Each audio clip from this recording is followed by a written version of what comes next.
Before the world fell apart, Jung Minjun was just a bullied teenager hiding away in a dark basement apartment. In stark contrast, Han Yena enjoyed a life of wealth and high social status, adored by everyone at her school. Their completely different lives collided when a sudden zombie-like infection destroyed the order of Country B. Forced to run for their lives together, this terrifying new reality quickly began to shift the balance of power between them. Despite the collapse of society, the popular girl still expected the boy to serve her. However, when she ordered him to fetch her some drinking water, he flatly denied the request. This unexpected refusal shocked Yena, leading her to hurl cruel insults at him and declare him completely useless. Recognizing that her entitled attitude was a dangerous liability in a ruined world, Minjun simply ignored her harsh words and made up his mind to leave her behind. Pretending not to care, Yena stubbornly headed off in the opposite direction. Her confidence faded quickly, however, when she reached a dead end.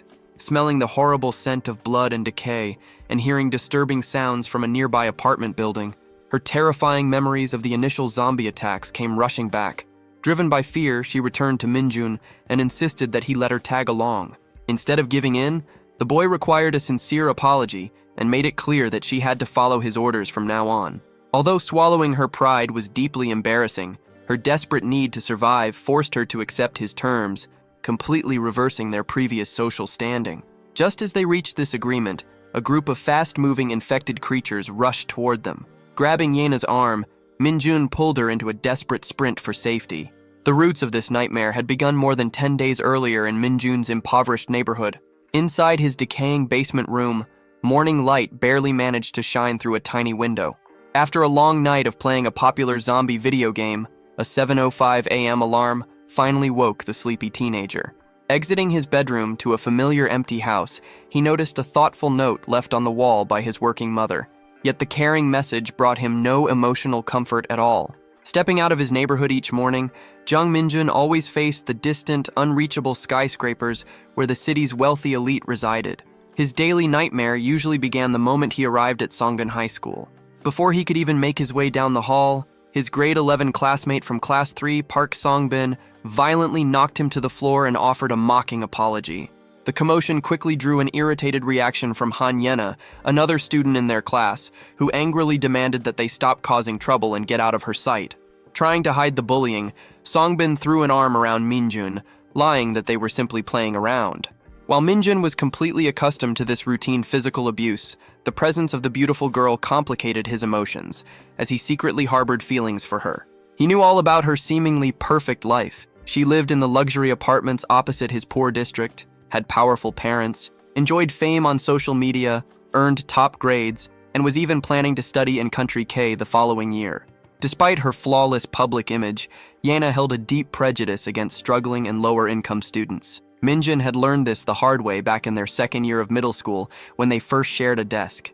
Thrilled to discover they took the same route home, he had tried to strike up a friendly conversation about walking together. Instead of returning his friendliness, she reacted with complete disgust, complaining that he smelled and harshly demanding that he walk far away from her. It was then he realized she despised him for carrying the scent of poverty. Although he had planned to distance himself from her after that cruel rejection, bad luck paired them as desk mates once again in high school. He found it painfully ironic that he still had a crush on a girl who constantly belittled him. The endless combination of Songbin's physical attacks and Yena's emotional cruelty was slowly making him feel deeply ashamed of his own existence. Seeking a brief escape during the school break, Minjun relaxed on a pavilion bench with his only two true friends, Bae Jun-ho from Class 6 and Oh Byung-jun from Class 5. Unlike him, these boys were fortunate enough to avoid the school bullies, and Minjun sat quietly, finding comfort in listening to them chat about their shared interests in video games and upcoming concerts. Weighed down by years of constant bullying, Jung Minjun felt a deep wave of jealousy toward his carefree friends, causing him to completely zone out. He only snapped back to reality when Bae Jun-ho raised his voice to get his attention. His friend invited him to attend a concert by their favorite idol, Gaeon. However, Minjun politely turned down the offer, explaining that he just wasn't interested in celebrity events at the moment. Slipping away quietly, he headed back to his classroom, desperately wishing for the final bell to ring. While waiting for the day to finish, he overheard Park Songbin and a few other students whispering behind his back about a classmate named Kang Hak-chul. They were discussing how the boy had moved from Country N, leaving his parents behind when he was only 13. Catching wind of the nasty rumors, Hak Chul confronted the group and demanded to know exactly what they were saying. Never one to back down, Song Bin immediately insulted him, called him a loser, and aggressively grabbed him by the collar. Despite the physical threat, Hak Chul simply glared back without a hint of fear. Before things could escalate further, a couple of bystanders stepped in to break up the fight. Leaning in close, Song Bin quietly threatened the boy to watch his step before strolling away as if nothing had happened. Having watched the entire conflict unfold in silence, Min Jun felt completely disgusted by his awful classmates and the toxic school environment, privately vowing to drop out the very next day. Unfortunately, his path crossed with Song Bin once more. Flashing a fake smile, the bully rudely ordered Min Jun to fetch him cigarettes from a nearby convenience store. Fed up with the constant abuse and knowing he planned to quit school anyway, Min Jun initially intended to stand his ground and finally curse the bully out.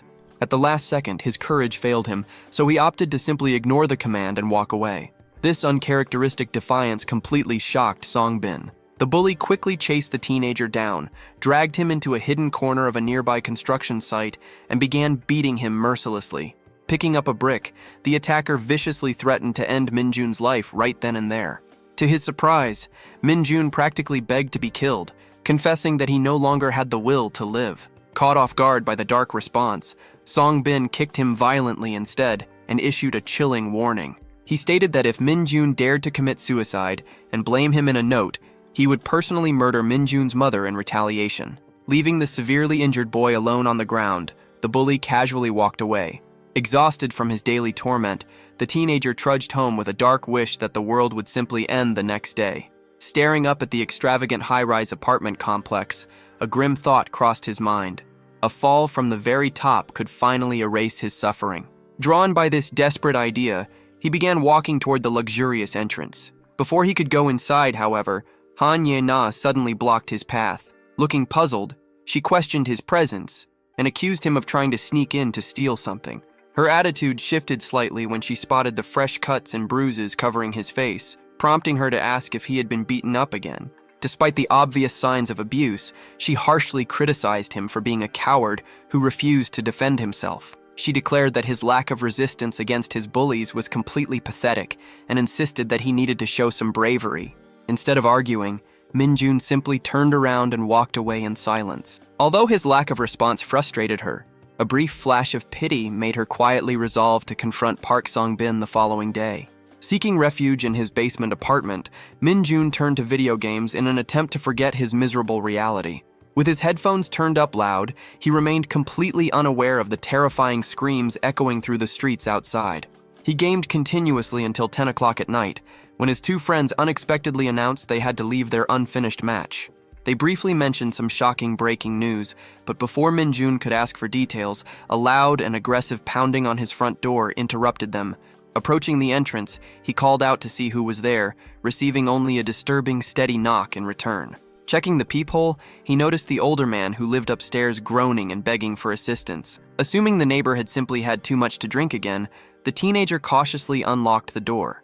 The gruesome sight that greeted him left him paralyzed with fear. The older man was barely standing, bleeding heavily from a horrific stomach wound. Just as Min Jun panicked and thought about calling for medical help, the neighbor's eyes rolled backward. Opening his mouth unnaturally wide, the injured man viciously attacked him like a wild animal. Taken completely by surprise, Min Jun reacted on pure instinct, kicking the attacker to the floor and slamming the door shut. Trapped inside with his heart racing and legs trembling, the boy finally understood that a terrible crisis was unfolding. He frantically dialed the emergency number, but the police line was completely overwhelmed and failed to connect. Glancing at his phone, the teenager noticed a sudden flood of national emergency warnings. A loud, chaotic noise from the street quickly drew him to his window, where a horrifying scene was unfolding. People outside had completely lost their minds and were viciously biting one another, with his injured neighbor clearly participating in the madness. Slamming the window shut in a panic, he desperately dialed his mother's number. When the call went unanswered, a heavy sense of dread washed over him. He immediately plunged his apartment into darkness, wrapped himself tightly in a blanket, and cowered in the corner of his room, shaking uncontrollably for quite some time. After finally gathering enough courage to check his phone for online help, he discovered the internet was completely dead. Forced to rely on the television, he tuned into news reports describing civilian murders happening all over the country, which the government had officially labeled as coordinated terrorist attacks. However, as the broadcast showed terrifying live footage of pedestrians being mauled in City F, Min-jun recognized the terrifying truth. He realized that this bloody chaos closely resembled a zombie outbreak rather than simple riots. The horrifying situation left him wondering what could have sparked the disaster and how the infection had managed to travel from City A to City F in merely 24 hours. Pushing those impossible questions aside, he focused on immediate survival and formed a plan to secure the apartment building. Finding the stairwell entirely empty, he crept carefully to the main entrance and locked the heavy front doors, letting out a deep breath of relief once the task was complete. Although the eerily silent hallway made him worry about the residents living upstairs, he knew his only sensible option was to retreat to his room and wait for a police rescue in the morning. Seeking a distraction from his fear, he tried to turn the television back on, only to find the broadcast signal had vanished entirely. Left with no other choices, he climbed into bed, though he restlessly tossed and turned, completely unable to sleep. Lying awake in the dark, a strange irony struck him. Just the day before, he had viewed his existence as a living nightmare, wishing for death and hoping for the world to end. Now that society was actually collapsing, his suicidal urges had entirely disappeared, replaced by a fierce, instinctive drive to stay alive. Surprisingly, the apocalypse brought him no real emotional turmoil. To him, the present disaster was simply a new version of the hell he had always experienced. After a terrifying, sleepless night filled with the monstrous roars of the infected, morning finally broke. Peeking cautiously out of his door to check the neighborhood, he discovered an absolute bloodbath, with a sickening metallic stench hanging heavy in the air. Quickly securing his lock once more, Min-jun fully understood that stepping outside into that nightmare would mean certain death. Taking inventory of his supplies became his immediate priority. Since the water, gas, and electricity were miraculously still functioning, he realized he could stockpile enough resources to survive for roughly a month while waiting for government help. Amidst this practical planning, anxiety about his mother's safety crept back in, though the complete lack of cell service made reaching her impossible. Shifting his focus to his immediate surroundings, he mentally calculated the potential survivors inside the 5-unit apartment building. The residents included himself, the infected older man, an elderly couple, a woman living alone, and a college student on the top floor. Because the student habitually brought his girlfriend over on Tuesdays, which was just yesterday, Min-jun figured the couple was likely still upstairs. Hoping to find someone safe, he quietly crept through the building to inspect each floor. The absolute silence in the hallways caused his heart to sink, leading him to fear that the university student might have suffered the same fate as the older man downstairs. Pushing through his dread, he climbed to the highest level, only to discover both the main apartment door and the interior bedroom door hanging wide open. Choosing to stay completely silent rather than calling out for the neighbors, the teenager cautiously stepped inside the apartment. He was instantly greeted by a trashed room and blood-smeared floors. Unbeknownst to him, the now infected student was slowly emerging from the bathroom, leaving the brutally murdered body of his girlfriend behind. Catching the faint sounds of movement, Min-jun shook with terror and began to back away slowly. Unfortunately, he failed to spot a potted plant in his path. The moment his foot knocked it over, the ceramic shattered loudly, triggering a furious roar from within the apartment. Terrified, the boy sprinted away but stumbled clumsily to the floor. The infected student charged violently, lunging straight for him. Relying on pure survival instinct, Min-jun narrowly dodged the attack. As the creature hurled itself toward the edge of the roof, the teenager grabbed its leg, using its own momentum to flip it over the ledge. A sickening thud echoed from below as the body hit the pavement. Fleeing back down to his basement sanctuary, Min-jun collapsed on the floor, struggling to catch his breath. Panic washed over him as he frantically wondered if the terrible fall had actually killed his neighbor. The heavy realization that he had just taken a life weighed on him, though he repeatedly tried to convince himself that he had no other option but to fight back to survive. Paralyzed by overwhelming guilt, he remained glued to the floor until evening fell. Shortly after 7 o'clock, his desperate need for confirmation drove him to open the building's front door to inspect the corpse. Instead of a lifeless body, he found a grotesquely deformed figure wandering aimlessly outside. Upon hearing the door, the creature slowly turned around. It was the college student. The brutal impact of the fall had snapped the young man's neck at a harsh 90-degree angle, giving him a horrifyingly unnatural appearance. Watching the broken monster stumble toward him, Minjun finally accepted the terrifying truth. The student, the older man, and all the others had fully transformed into mindless, infected monsters. Oddly enough, the teenager realized his paralyzing fear of the roaming monsters had completely faded. By the third day of the global disaster, as he finally sat down to enjoy a hot meal, he began to doubt his passive survival strategy. Simply waiting inside his room indefinitely no longer seemed like the smartest move. Glancing at his cardboard-covered windows, he concluded that making a trip up to the roof to light a signal fire might be his best chance at rescue, which meant he would have to brave the outside world the following day. His planning was abruptly interrupted by the sudden ringing of his cell phone. Catching sight of his mother's name on the screen, he scrambled to answer and was instantly relieved to hear her voice coming through clearly. She explained that she had managed to find the military while fleeing and was currently safe inside the Gangnam shelter. After strictly ordering him to stay locked in his apartment, she promised to send a rescue team to his location. Unfortunately, the unstable signal dropped the call before she could finish her sentence. Despite letting out a quiet curse of frustration, a profound sense of peace washed over him now that he knew his mother was unharmed.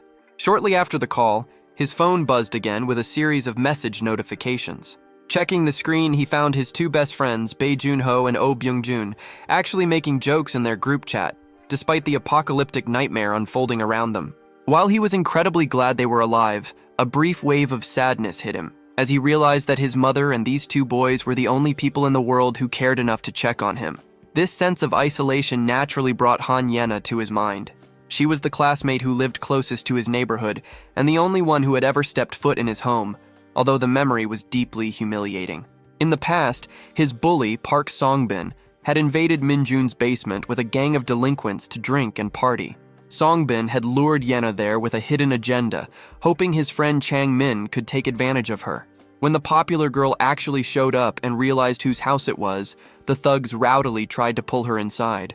However, the suffocating cigarette smoke, cramped space, and sticky, damp floors disgusted her so much that she immediately demanded to leave. Hearing her openly complain about his miserable living conditions had crushed Minjun, making him feel even more pathetic than the bullying itself. Returning to the present, he found himself anxiously wondering if the wealthy girl had survived the outbreak.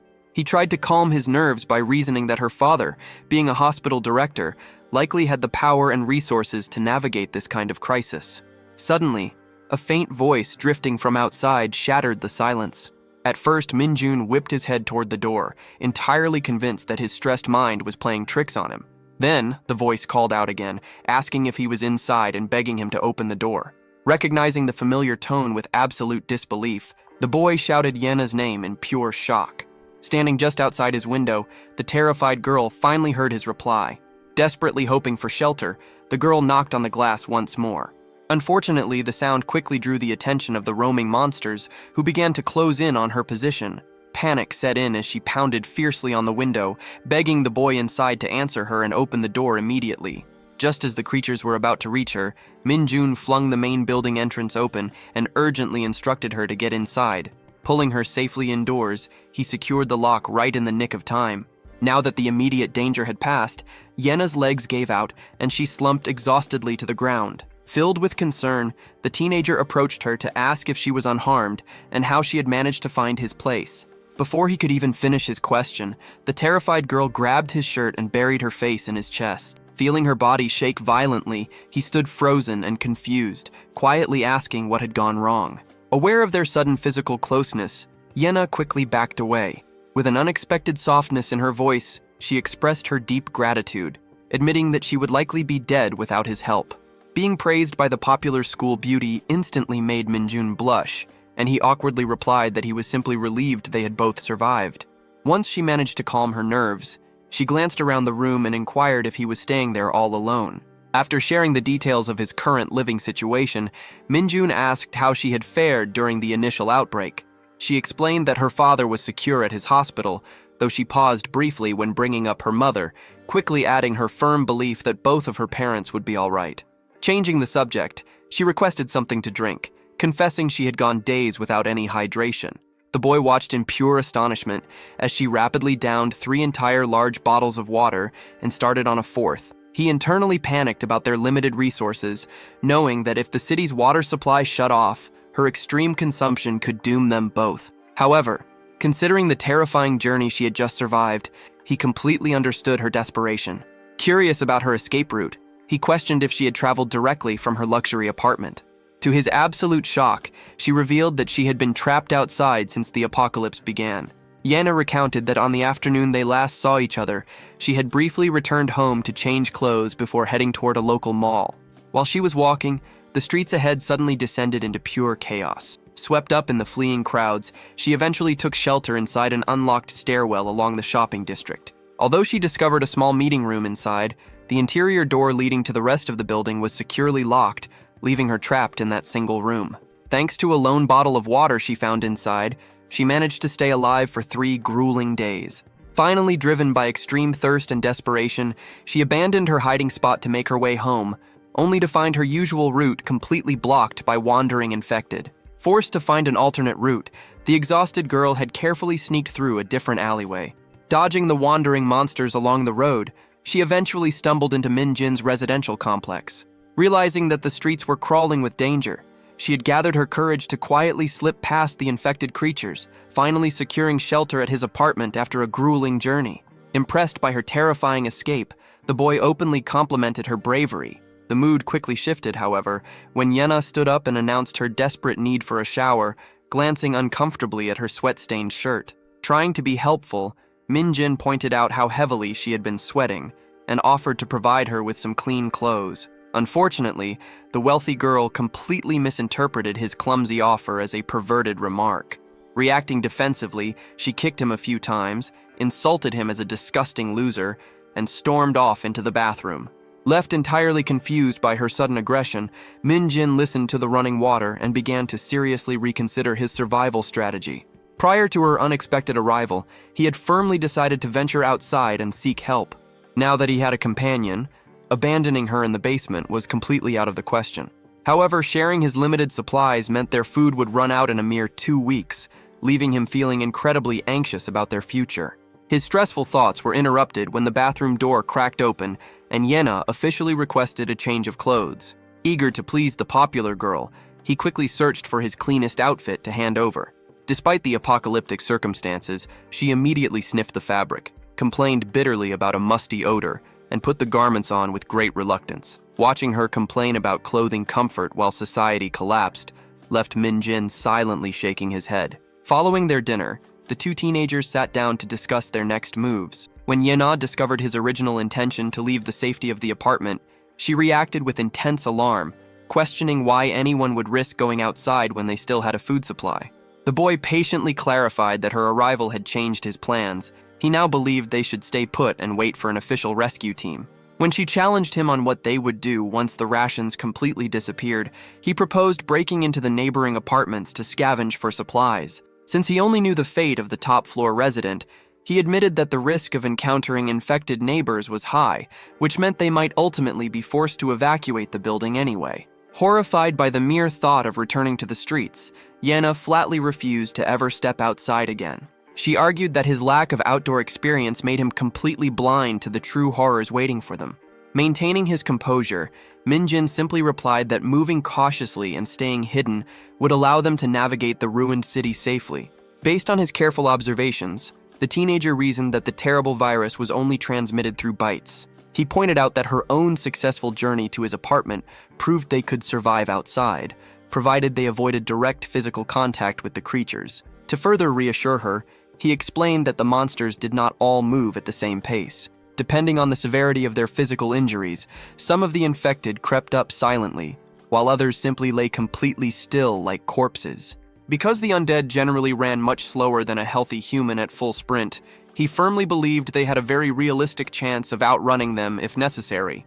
Convinced by his logic, the wealthy girl dropped their argument about going outside and instead commanded him to prepare her bed.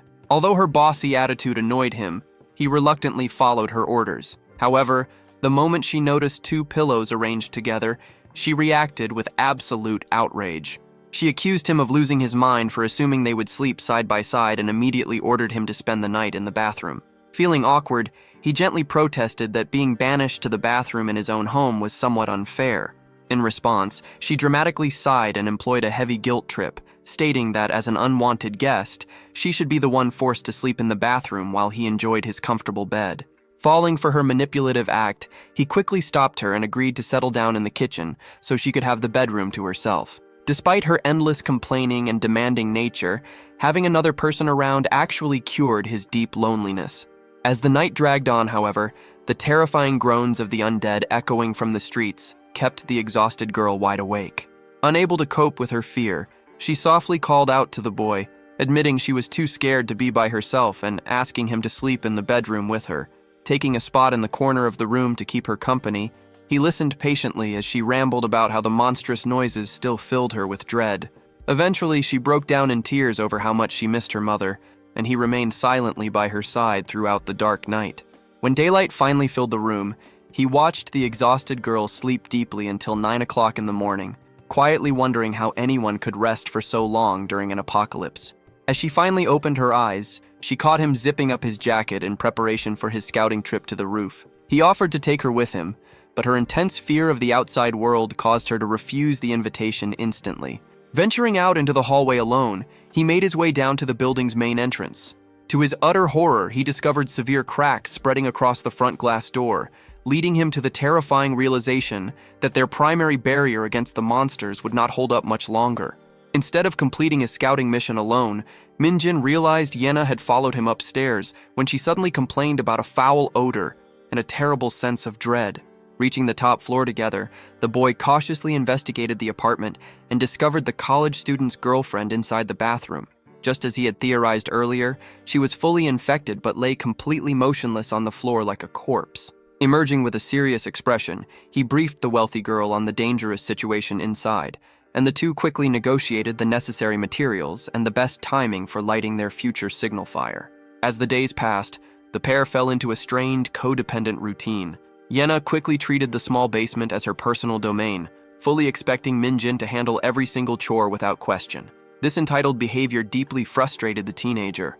While vigorously scrubbing her dirty clothes by hand, he furiously imagined sneaking off and leaving her behind, even though he knew he lacked the courage to actually abandon her.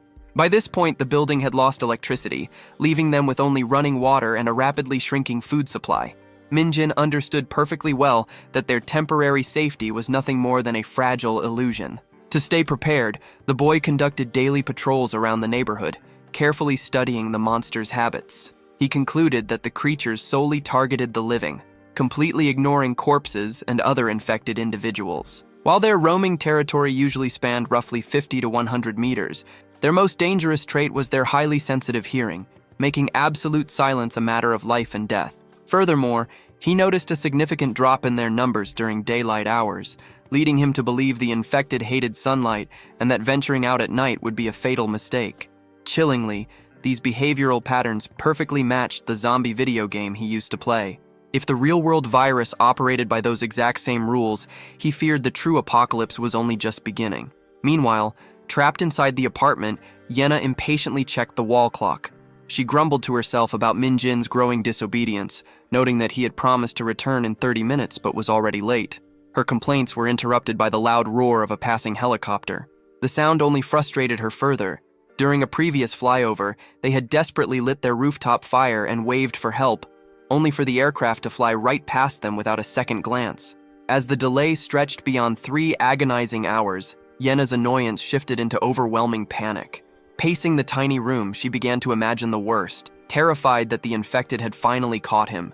Completely consumed by despair, she wrapped her arms around herself and sobbed quietly, pleading to the empty room for him to return and not leave her all alone. Right in the middle of her breakdown, the front door finally clicked open.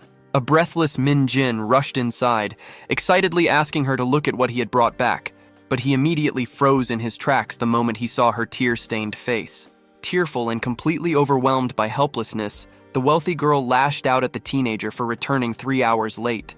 She angrily accused him of having a death wish and nearly struck him in her frustration. Blocking her hand, he quickly defended his delay by presenting a paper flyer that the passing helicopter had scattered across the city, explaining that he had spent the extra time tracking it down.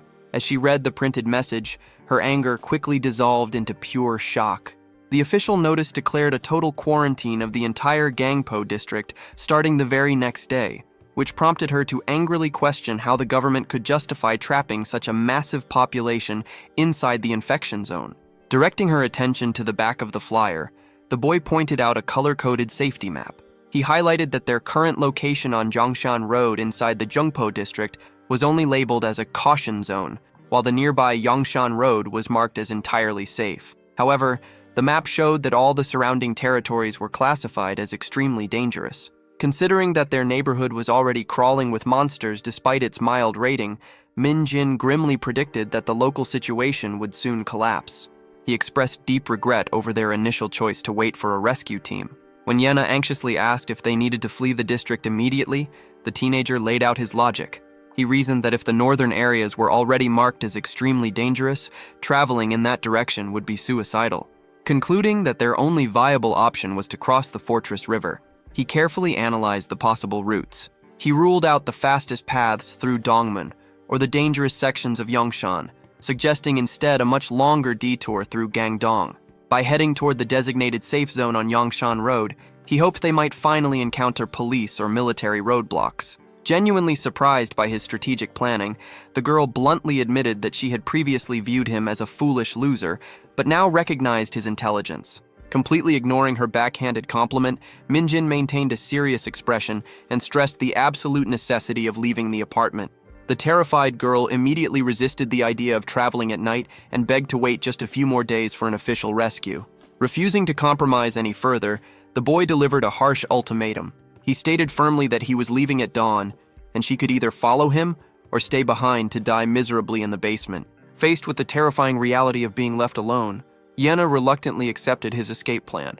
Early the next morning, as the first light of dawn broke, the two teenagers prepared to step out into the ruined city. Just before they left, the boy hesitated and gently asked if she wanted to route their escape past her father's hospital to check on his safety.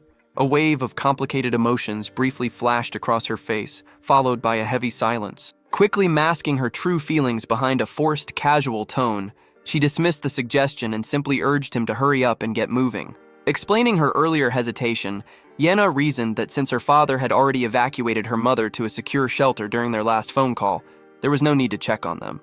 Although Minjin nodded in agreement, a lingering suspicion that she was hiding something deeply troubled his mind. Stepping cautiously out of their basement refuge, the boy took the lead to navigate the dangerous streets. Once he was absolutely certain the nearby monsters were unaware of their presence, he signaled for the girl to follow. Moving in total silence, the pair successfully managed to reach the edges of the commercial district without triggering any attacks. As the grueling journey dragged on, Yena's patience quickly wore thin. She complained bitterly about the distance to Yongchan Road, arguing that it was supposed to be a short trip. Despite Minjin's attempts to encourage her to keep pushing forward, she begged for a 5-minute rest, whining about her aching feet and accusing him of setting an impossibly fast pace. Stressed from dodging the infected and annoyed by her endless negativity, he simply ignored her insults and kept walking, which only fueled her anger further. Their tense dynamic shifted abruptly when they reached a major intersection blocked by an enormous, towering barricade constructed entirely from stacked furniture. Staring at the massive structure in awe, Minjin pointed out that the sheer size of the defensive wall proved the Yangchan Road area was indeed a protected safe zone. Eager to locate other survivors, the teenagers prepared to scale the massive pile of debris. Right as Minjin struggled to begin his climb, Yena stubbornly demanded a break. Pushed to his absolute limit, the boy sarcastically ordered her to drop her exhausted act and get over the wall immediately. His sudden burst of authority left the wealthy girl completely stunned, murmuring to herself in disbelief about his aggressive new attitude. Before they could argue further, their situation descended into familiar chaos, forcing them into a frantic sprint for survival. Out of nowhere, a middle-aged man appeared beside the road, shoving a heavy bookshelf aside and desperately waving them inside his hiding spot. Once the teenagers squeezed through the gap, Minjin immediately turned to help the stranger push the heavy furniture back into place. Unfortunately, a fast-moving infected creature reached the opening before they could fully secure it. Temporarily blocked by the wooden shelves, the monster lunged at the older man, who managed to violently kick it to the pavement. However, the brief struggle completely compromised the makeshift barrier, forcing the group to abandon the spot and run deeper into the narrow alleyways. Scrambling over yet another tall obstacle, The boy urgently instructed his companion to jump down. They hit the ground simultaneously, but Yena cried out in agony, revealing she had severely twisted her ankle. To make a terrible situation worse, a pair of fresh monsters suddenly charged at them from the path ahead. Trapped in a deadly scenario, Minjin remembered the harsh lecture Yena had given him days ago about standing up for himself. Those memories ignited a sudden, fierce wave of bravery inside him. Slowly drawing a knife from his jacket, he firmly positioned himself between the injured girl and the approaching threat. Facing impossible odds, his mind became perfectly clear. Even if this encounter cost him his life, he absolutely refused to die as a cowardly victim in the middle of a miserable escape.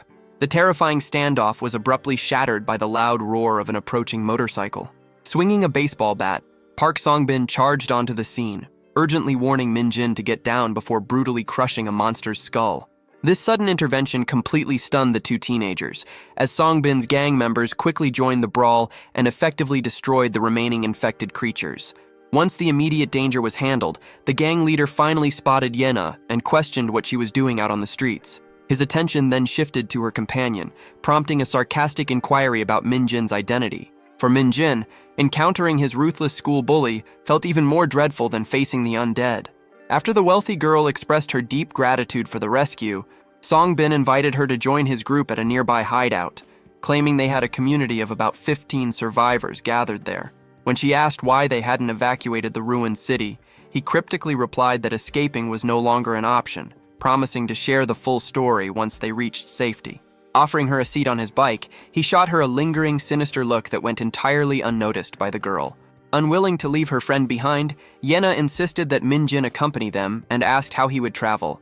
Although the other gang members loudly protested the idea of bringing the unpopular boy along, a confused Songbin surprisingly agreed to the request. To everyone's shock, Minjin flatly rejected the offer, stating his intention to reach a different destination on his own.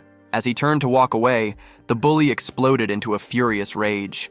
Taking advantage of the lawless state of the country, Songbin violently threatened to murder the boy right then and there.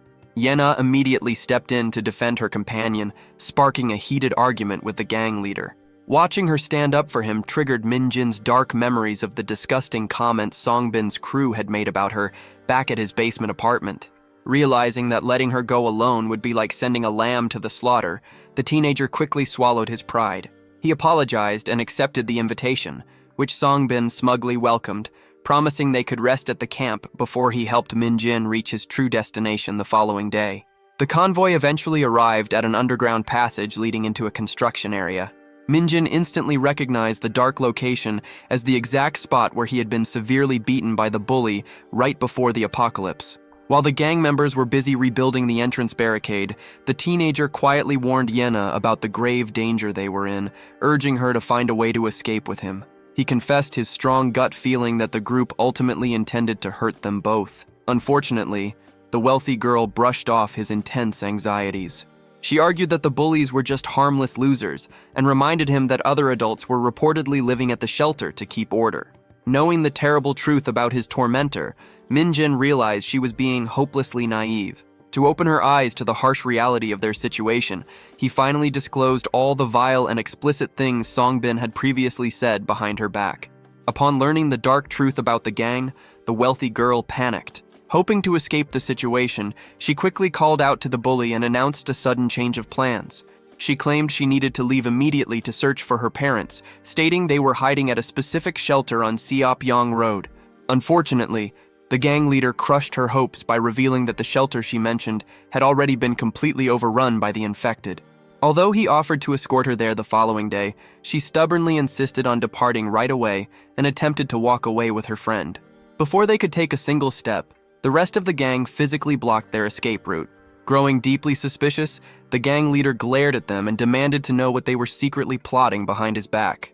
At that terrifying moment, the girl finally understood that Minjin's warnings had been absolutely correct. Despite her best efforts to maintain a brave face, her violently shaking body revealed her true fear. Meanwhile, the teenager silently acknowledged that his worst predictions were coming true. Recognizing that fighting the armed group head-on was impossible, he decided to play along. He gently suggested to the girl that they should follow the gang for now and clear up the misunderstanding later. As the pair was escorted through the underground passage, they noticed massive, tightly packed barricades lining the path, which perfectly explained how the area remained clear of the undead. Noticing his companion's intense anxiety, the boy softly touched her arm, privately promising that he would never abandon her. His comforting gesture was suddenly interrupted by a terrifying roar. Just behind a wall of tempered glass, several infected creatures were violently throwing themselves against the transparent barrier. When the girl cried out in terror, the gang leader simply laughed at her fear, boasting that the monsters could never break through the glass. Initially, Min-jin thought that building a survival camp in such a dangerous location was completely foolish. However, his perspective changed when he spotted a set of stairs leading to an upper level, quickly realizing that simply removing the staircase would make the second floor completely inaccessible to any roaming monsters.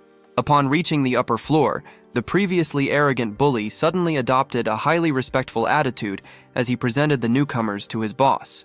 Seated before them was a heavy-set man named Lee Bong-gyu, who curiously asked about their identities. The moment the boss realized the new girl was the popular school beauty, his eyes gleamed with dark interest. He warmly invited her to make herself at home, but she argued that staying was a bad idea since the entire district was scheduled for an upcoming lockdown. Dismissing her concerns, the large man claimed that the quarantine flyers were actually fake news. He explained that all escape routes to Gangnam, including the main river bridge, were already completely blocked off, leaving them with no choice but to wait for an official rescue team. Hearing this, Min-jin nervously glanced around, taking note of the extensive supplies and equipment gathered inside the unfinished building. Observing the extensive setup of the shelter, the teenager silently questioned if a group of thugs had actually organized everything themselves. Catching sight of several older, fearful men huddled nearby, the dark truth suddenly dawned on him. The adults had clearly constructed this safe haven, only for Lee Bong-gyu's violent gang to forcibly seize control of the territory. Meanwhile, feeling deeply uneasy about the way the gang members were talking about her, the wealthy girl pulled her former classmate aside for a private conversation. She desperately requested permission to leave, explaining her intense discomfort with the environment and her complete distrust of his criminal friends, especially the heavy-set boss. Insisting that she wanted to follow her initial evacuation plan, she turned to walk away. However, Songbin aggressively grabbed her wrist, stopping her in her tracks. He issued a chilling warning, asking if she naively believed her privileged status still allowed her to do whatever she wanted. Paralyzed by fear, Yena remained completely silent. Stepping up to defend her, Min-jin grabbed his tormentor's arm and firmly urged him to back off. The bully was visibly stunned that his former punching bag had the nerve to intervene. Grinding his teeth in anger, Songbin glared menacingly at the boy, taunting him about finally snapping and challenging whether Min-jin actually intended to use his hidden blade. The tense confrontation quickly drew the attention of the gang's boss. After smoothly brushing off the argument with a fabricated excuse, Songbin deliberately informed his leader about the concealed weapon.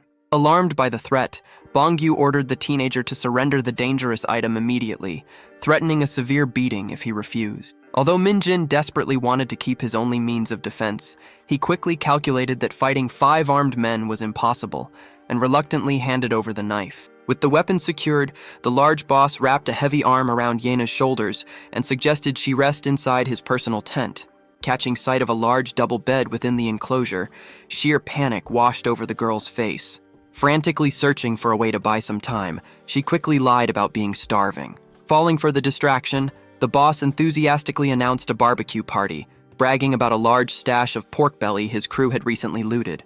Watching the horrifying situation unfold, Min-jin felt completely helpless. He realized that the ruined city had become an absolute wasteland without any law enforcement, making these criminals just as lethal to his friend as the flesh-eating monsters outside.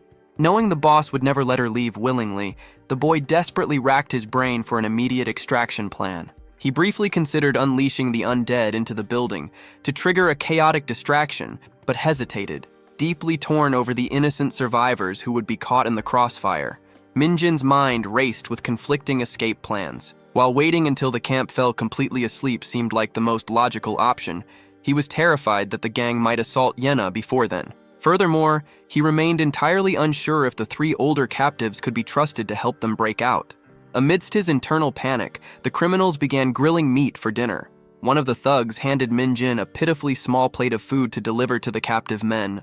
Disgusted by the meager ration, the teenager quietly added his own share to the meal, earning deep, sincere gratitude from the starving adults. As night finally settled over the construction site, tensions reached a boiling point.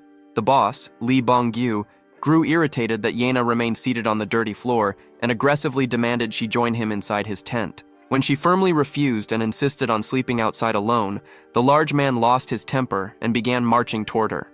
To everyone's surprise, Park Seung-bin suddenly stepped in, ordering the boss not to force her. Confused and furious, Bong-gyu began screaming wild insults. Instead of backing down, Seung-bin calmly revealed a dark, calculated plot. He confessed that his true intention for joining the shelter was always to murder the boss and take absolute control.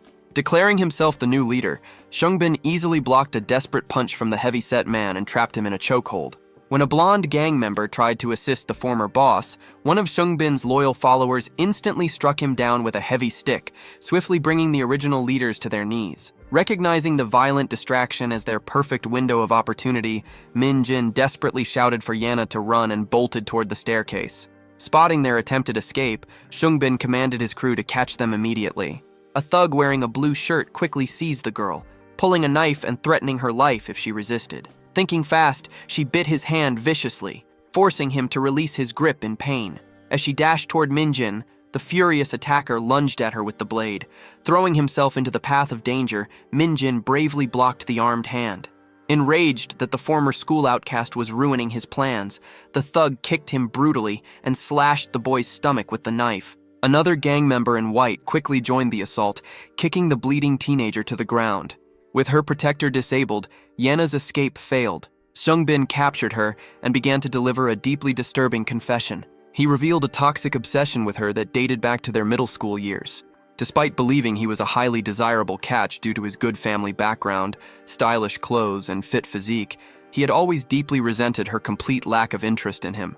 This constant rejection had slowly fueled a dark, erupting desire, culminating in a sinister and twisted demand to finally claim her for himself. Stepping forward to intervene, one of the older men pleaded with Park Seung-bin, arguing that he had no right to treat a young woman so poorly.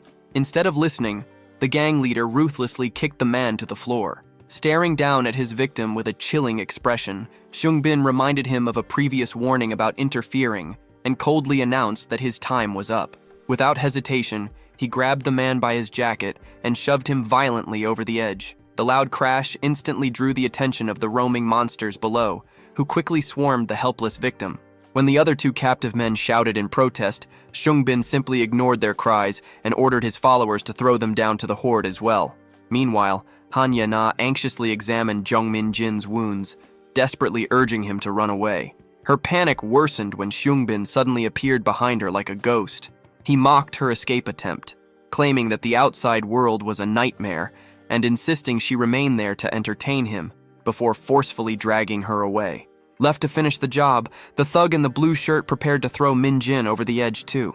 Because the injured teenager was too heavy to lift alone, the attacker called his companion over for assistance. Just as they positioned themselves, Min Jin suddenly grabbed the blue-shirted thug by the collar, causing both of them to lose their balance and tumble down to the lower level together. The heavy crash alerted the gang leader, and the thug in white quickly reported the accident. Down below, the blue-shirted lackey groaned in agony, realizing his right leg was completely broken. As Min Jin shakily got to his feet to make his escape, the crippled thug desperately grabbed his leg and begged for rescue.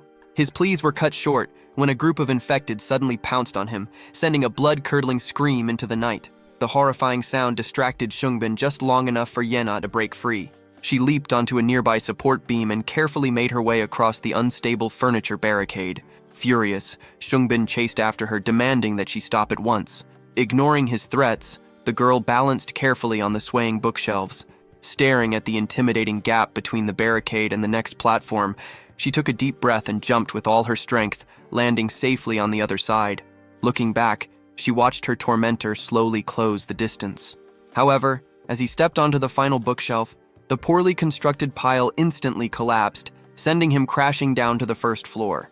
Seizing the perfect opportunity, Yena loudly shouted to attract the nearby monsters directly toward the fallen leader.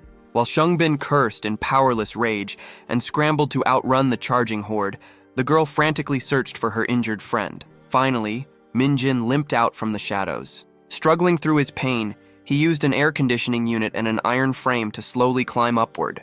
Yena quickly reached down to pull him to safety. Before they could even catch their breath, the remaining thug in white appeared behind them.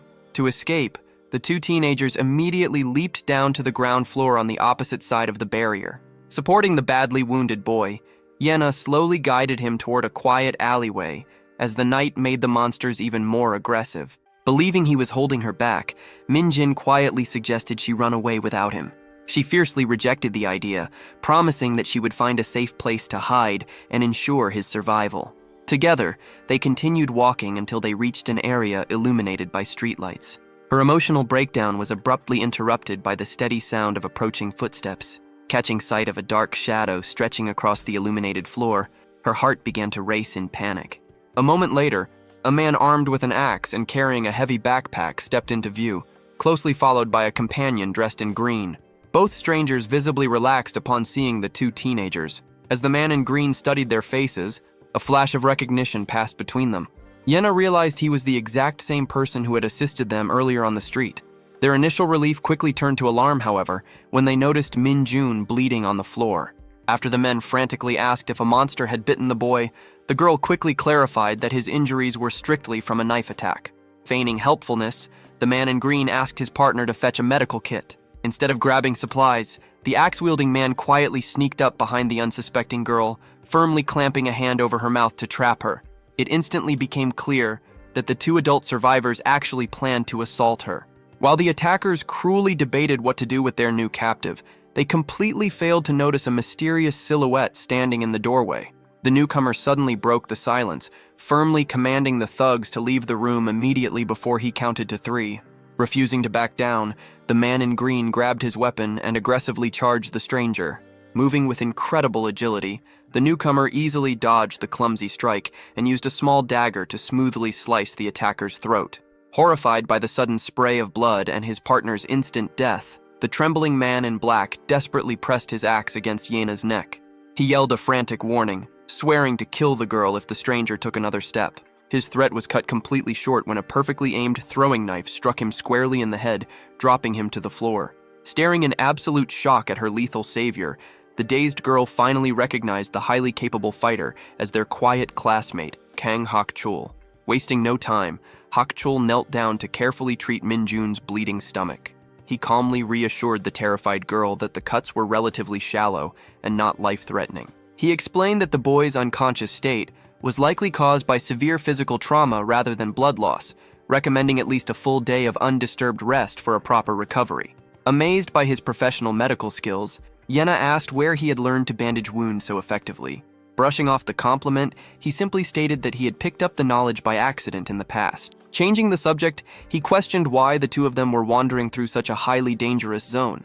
As she poured out the entire terrifying story of their escape, she mentioned that their bully, Park Songbin, had been left behind at the construction site facing a horde of monsters. Hearing this, Hak-chul thoughtfully noted that the cruel gang leader could potentially survive the encounter before delivering the grim news that their intended safe zone on Yongshan Road had also completely fallen to the infection. Hak-chul warned the girl that the local situation had deteriorated rapidly since the previous day. Due to terrible organizational management, the infected population had surged, and the streets were now flooded with violent survivors who were often more dangerous than the monsters themselves. He pointed out that spotting a young woman wandering outside was incredibly rare and urged her to stay highly alert, stressing that nearly all of Gangpo, not just Yongshan Road, had turned into a completely lawless wasteland. When she questioned his own reasons for navigating such a deadly area, he calmly explained that he was on a personal mission and intended to set out for Gangnam at the break of dawn. Although his destination initially brought Yena a wave of relief, she quickly recalled the military flyer stating that Gangpo was already under total lockdown.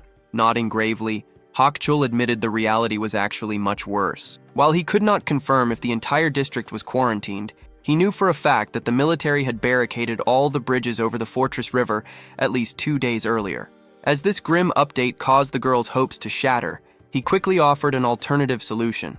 He suggested that crossing the water might still be possible if they managed to locate a small yacht or a recreational duck boat along the riverbank. When she nervously asked if Gangnam was truly secure, He confessed that absolute safety was impossible to guarantee. Nevertheless, he was determined to reach the area because his younger sister was supposedly hiding in a shelter there. Curious about their separation, Yena asked how he had lost his sibling.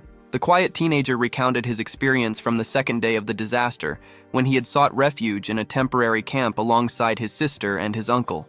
Shortly after they arrived, soldiers appeared to evacuate the survivors from the increasingly dangerous Gangpo district. However, the military strictly prioritized children and the elderly, forcing Hak Chul to remain behind. Before departing, a soldier had assured him that his sister was being transported to the Gangnam shelter, but the rescue teams never came back for the rest of the camp. Prompted by Yena about his uncle's fate, Hak Chul revealed that their shelter was soon overrun by the undead. While he managed to fight his way out, his uncle tragically fell victim to the infection. Having finished his dark tale, Hak Chul picked up his backpack and firmly stated his intention to depart at first light.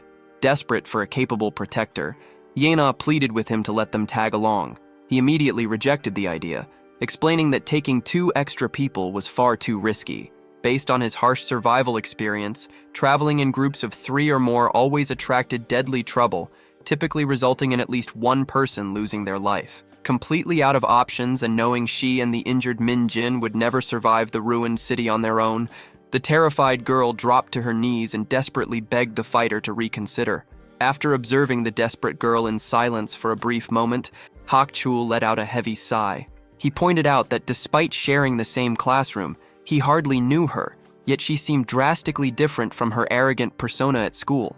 Ultimately, he agreed to let them tag along on his journey. However, he insisted they wait until dawn to finalize their plans so the injured boy could participate, advising Yena to get some much-needed sleep.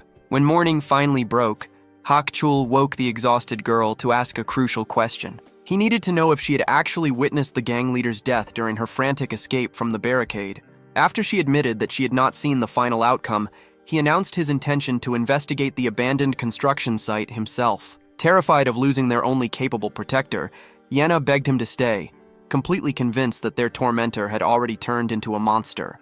Reacting to her fear with a faint smile, the quiet teenager shared the grueling story of his childhood. He explained that at the age of 12, he and his sister had fled Country N to find an uncle who lived in Country B. Their escape had been a terrifying nightmare of dodging surveillance and sneaking across borders through Country C until they finally arrived in Country T. Over the course of 2 years, they had walked an incredible 10,000 kilometers, though he tragically revealed that a younger brother had died during the harsh journey. Leaving Yena to look after the injured Min Jin, Hak Chul departed for the construction site to discover if Park Songbin was truly dead or alive. Shortly after his departure, Min Jin finally regained consciousness and immediately asked about their new surroundings.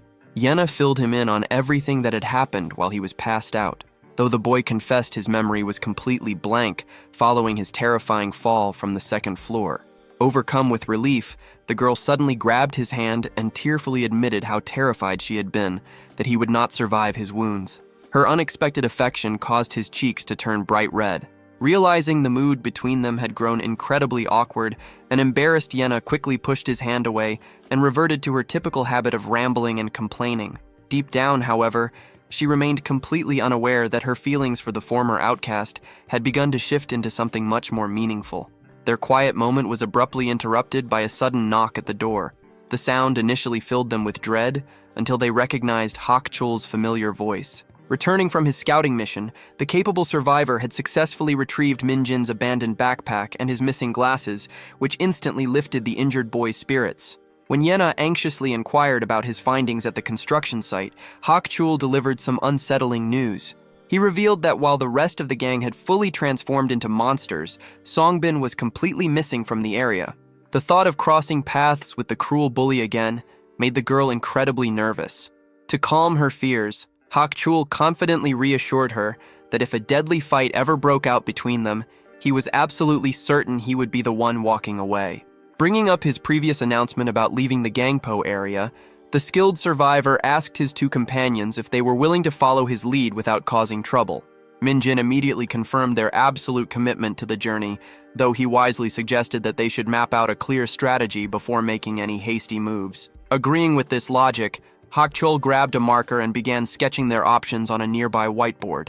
After considering their limited choices, he proposed an alternative method for crossing the Fortress River, utilizing the Line 5 underground subway tracks. This bold idea caught Min-jin completely off guard, while Yena quickly pointed out the extreme danger of navigating a transit system heavily crowded with monsters. Addressing her valid concerns, the leader clarified that their goal was simply to bypass the main station by slipping through the platform's glass barriers directly into the transit tunnel. He honestly admitted that the government might have already blocked the passage, or that other desperate survivors could have had the exact same idea, but he firmly believed the route was still worth investigating. Since the closest entry point was Jangin Station, he warned them that the journey would become significantly more perilous the moment they crossed into the Jangin district.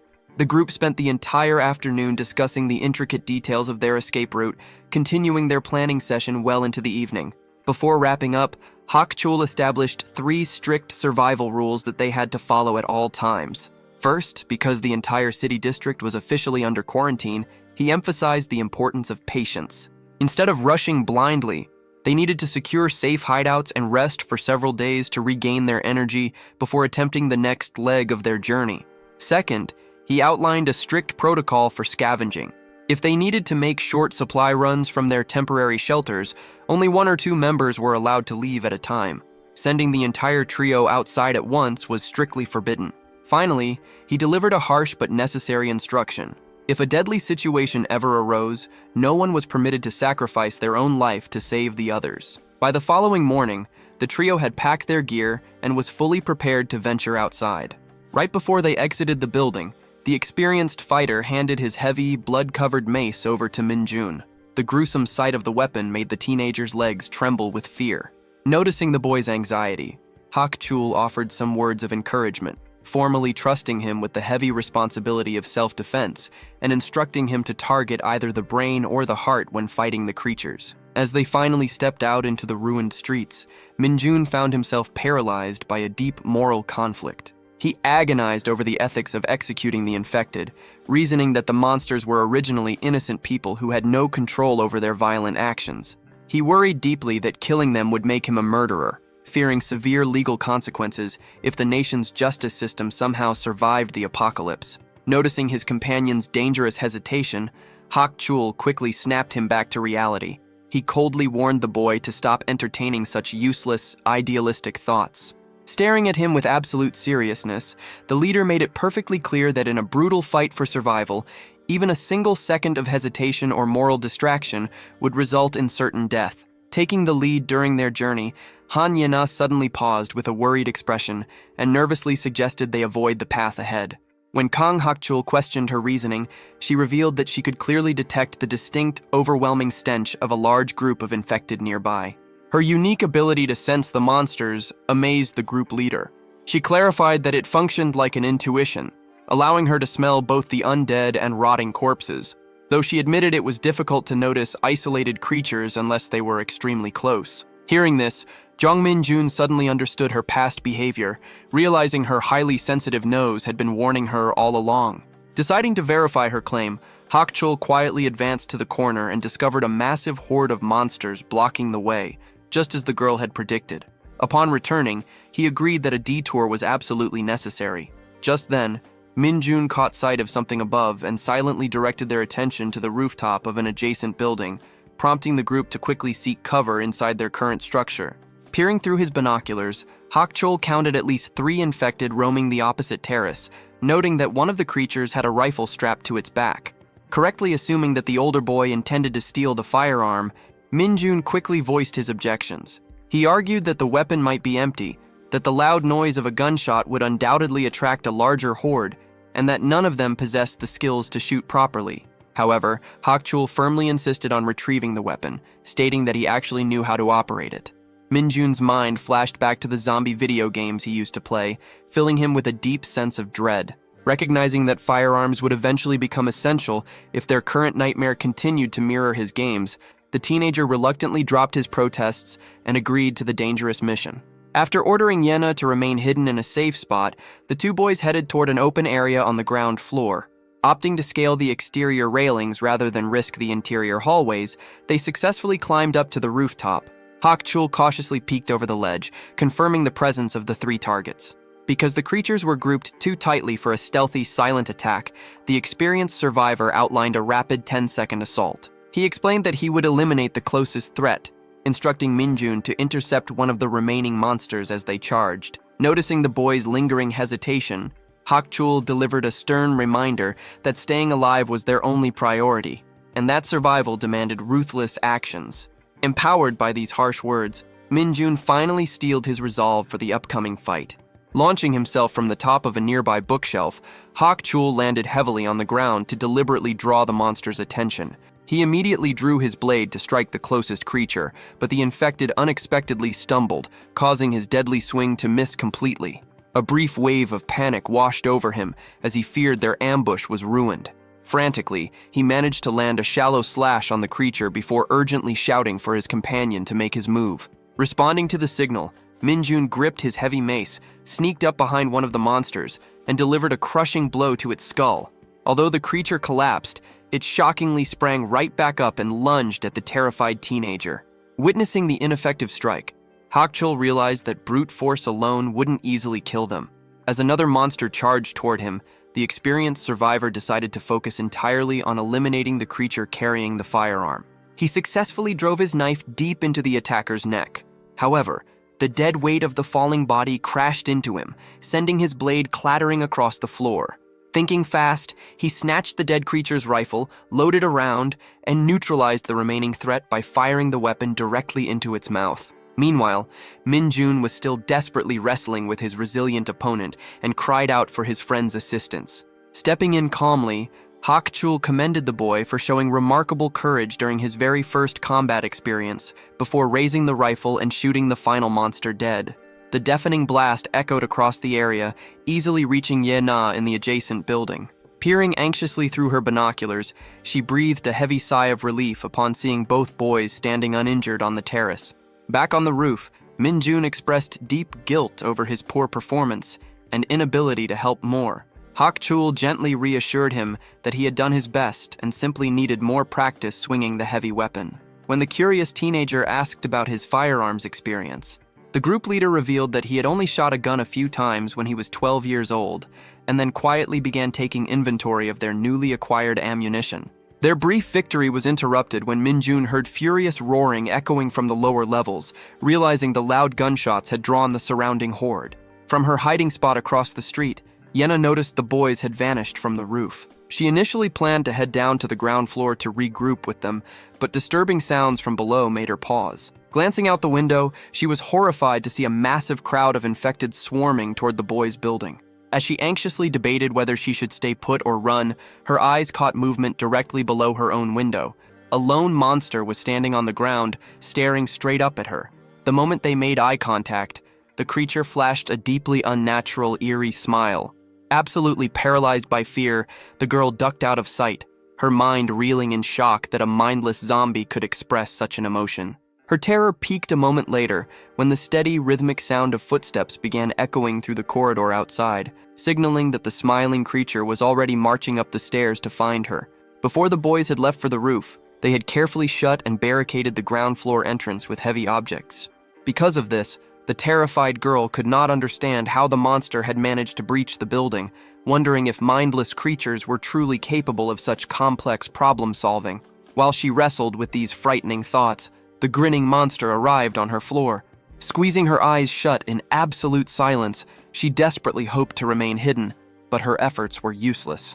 As she cautiously peeked, the horrifying sight of the creature stumbling toward her with a wicked smile forced a piercing scream from her lungs. Right at that critical moment, her two companions burst onto the scene, instantly neutralizing the threat with a brutal strike to the monster's skull. Seeking a safe spot to catch their breath, the trio quickly retreated into a nearby restroom.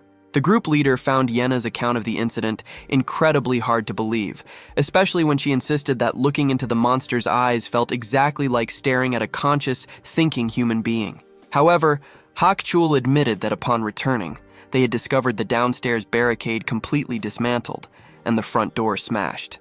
He noted that it looked exactly as if someone with human intelligence had intentionally forced their way inside, which completely contradicted his previous belief that the undead were driven solely by basic, mindless aggression.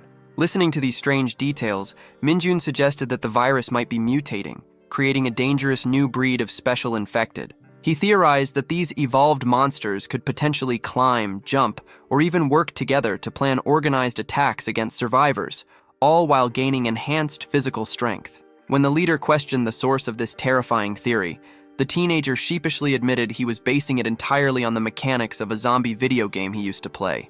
Unsurprisingly, both of his companions immediately brushed off his warning as absolute nonsense. Pushing the crazy theories aside, the group began taking stock of their newly acquired arsenal, which consisted of a single K2 rifle loaded with 15 rounds and a pair of military combat knives. Hak-chul handed the blades over to Minjun and Yena.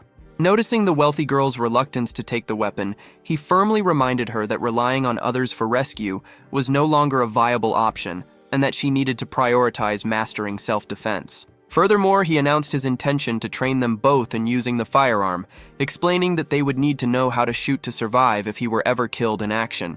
His dark comment instantly ruined the mood in the small bathroom. Both teenagers quickly scolded him for speaking so negatively, warning him that talking about death in apocalyptic situations usually cursed a person to die first.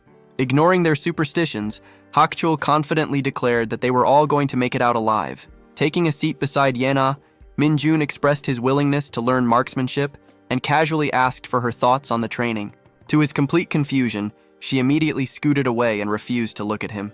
Pouting, she muttered that she had no idea what to do and firmly demanded that he keep his distance. When the baffled boy asked what was wrong with her, she simply replied that she just didn't want him sitting so close to her right now.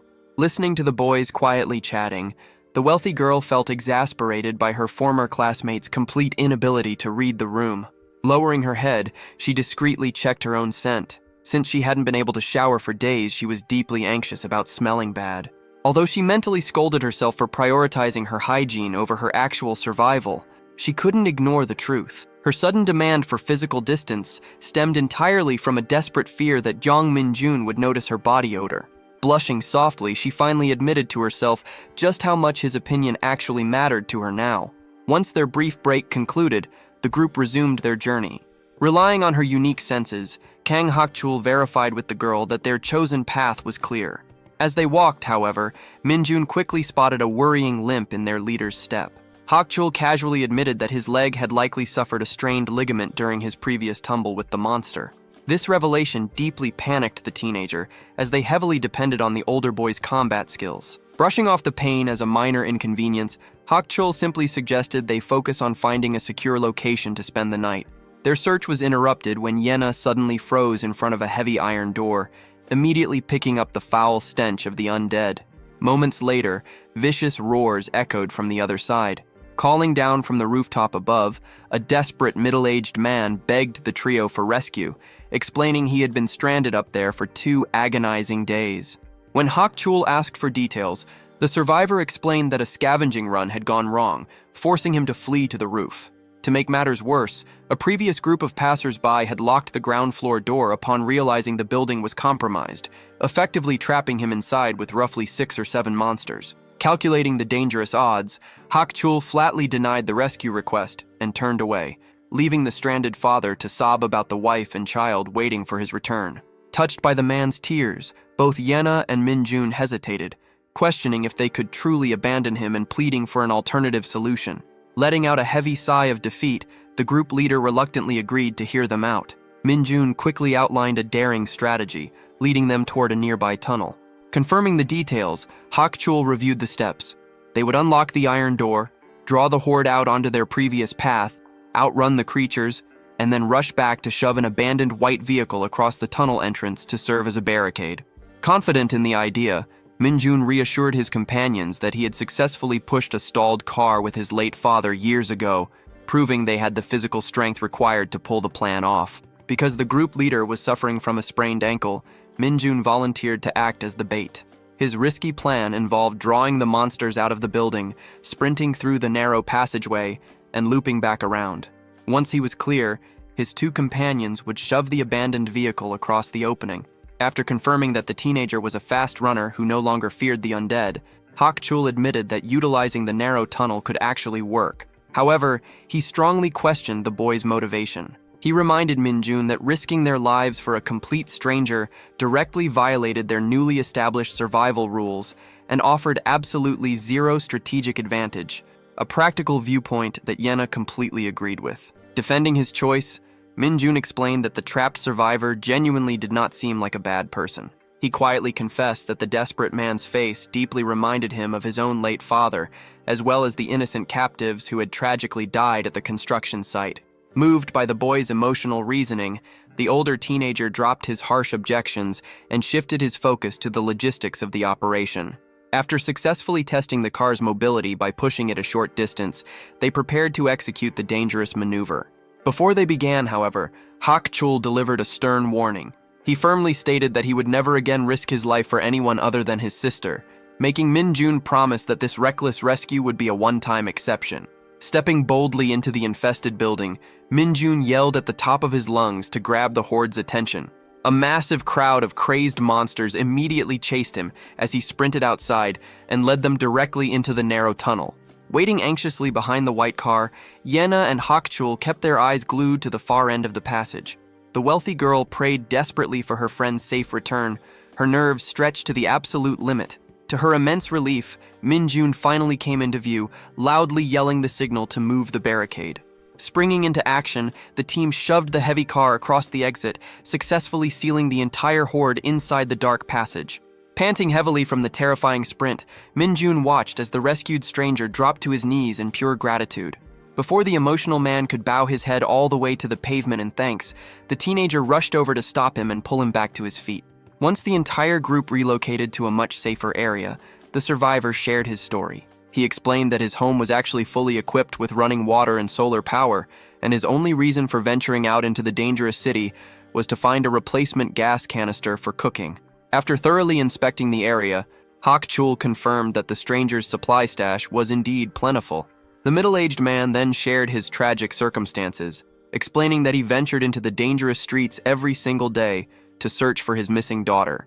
When he inquired about the trio's travel plans, Yena informed him of their intention to escape Gangpo by heading south. Curious about the missing girl, the wealthy teenager asked for more details. The father sorrowfully recounted how he had lost all contact with his daughter shortly after receiving a text that she was on her way home.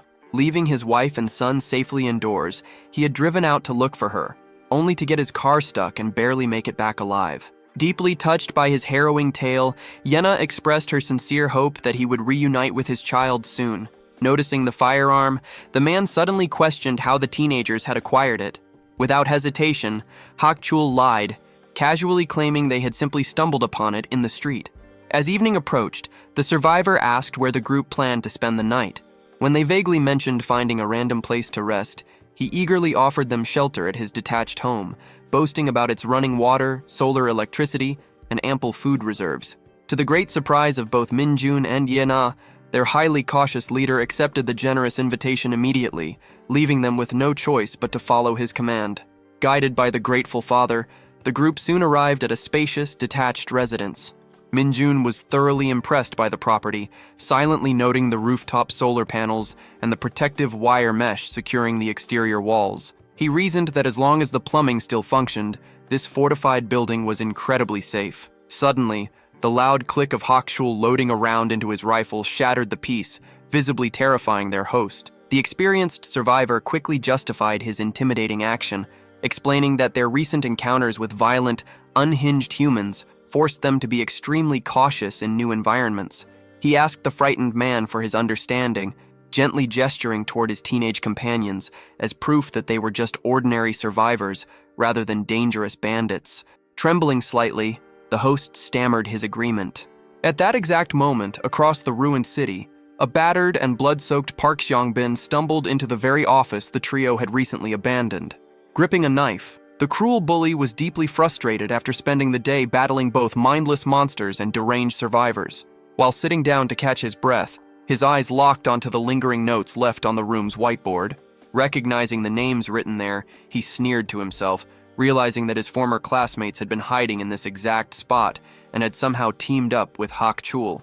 As he studied the map markings highlighting Jiang'an Station, he instantly deduced their secret escape plan to cross the Fortress River using the Line 5 subway tunnels. Meanwhile, Standing at the threshold of the fortified house, the anxious father began calling out for his wife and son. As Minjun moved to step inside, Hakchul firmly held him back and took the lead instead.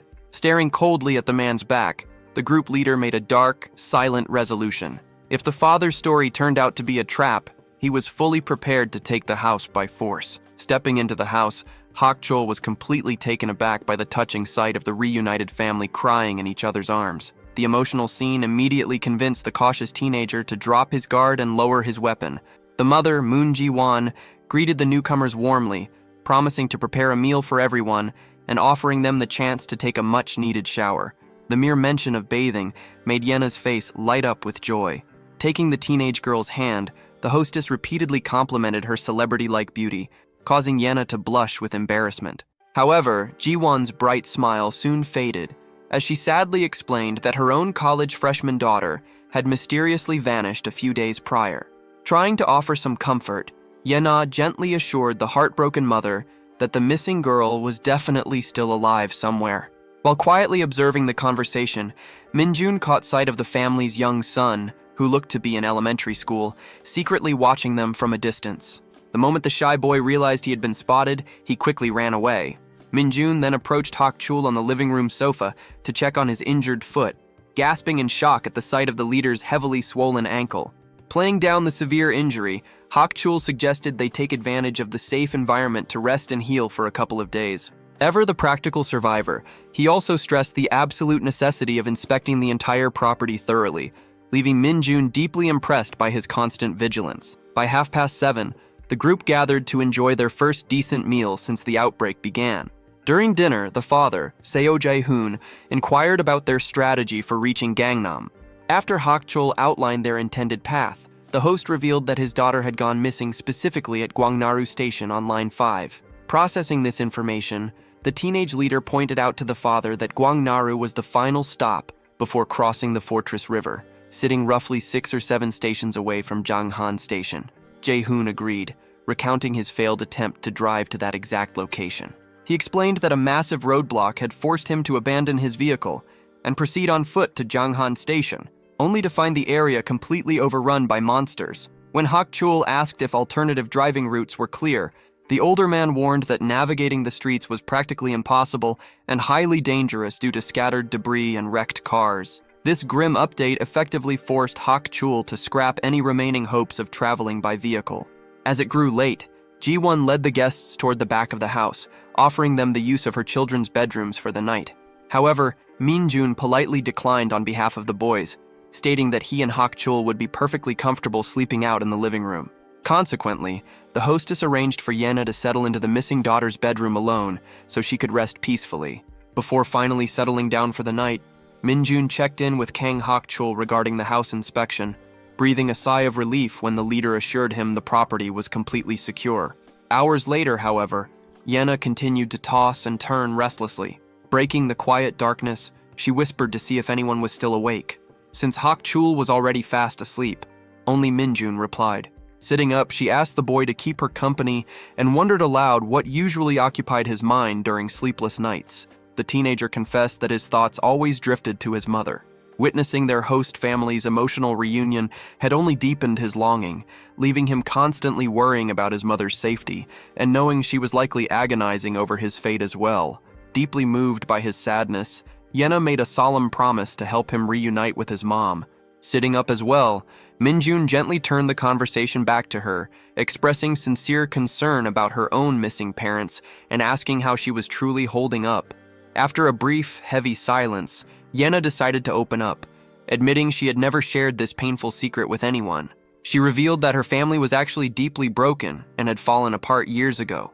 Her biological mother, a medical researcher, had moved abroad following a divorce when Yena was just a child. Since then, she had been raised by her father, an overworked doctor at a prestigious hospital, and a stepmother she despised. She then recounted the disturbing events of the afternoon the apocalypse began. Upon returning to her luxury apartment to change clothes, she was greeted by garments scattered across the floor and unmistakable inappropriate noises coming from a bedroom. She explained to Minjun that her stepmother, Choi Soo-jin, felt bold enough to cheat openly because she possessed damaging secrets against Yena's constantly absent father. Choosing to ignore the terrible situation, the teenager had simply headed to her own room to get dressed. Her attempt to avoid conflict failed when her stepmother furiously barged in to interrogate her about returning home so early. After coldly stating she was about to leave again, Yenna had sarcastically mocked the older woman's obvious panic over being caught having an affair, which instantly sparked a bitter, screaming argument between them. Just as their argument reached its peak, the stepmother's disheveled lover awkwardly stumbled into the room. Seizing the opportunity, the teenager quickly snapped a picture with her smartphone and warned that she would forward the damning evidence straight to her father. Completely unfazed by the threat, Choi Soo-jin casually lit a cigarette and dared the girl to share the photo. The older woman confidently claimed that her husband would remain entirely silent because she held dangerous leverage over him.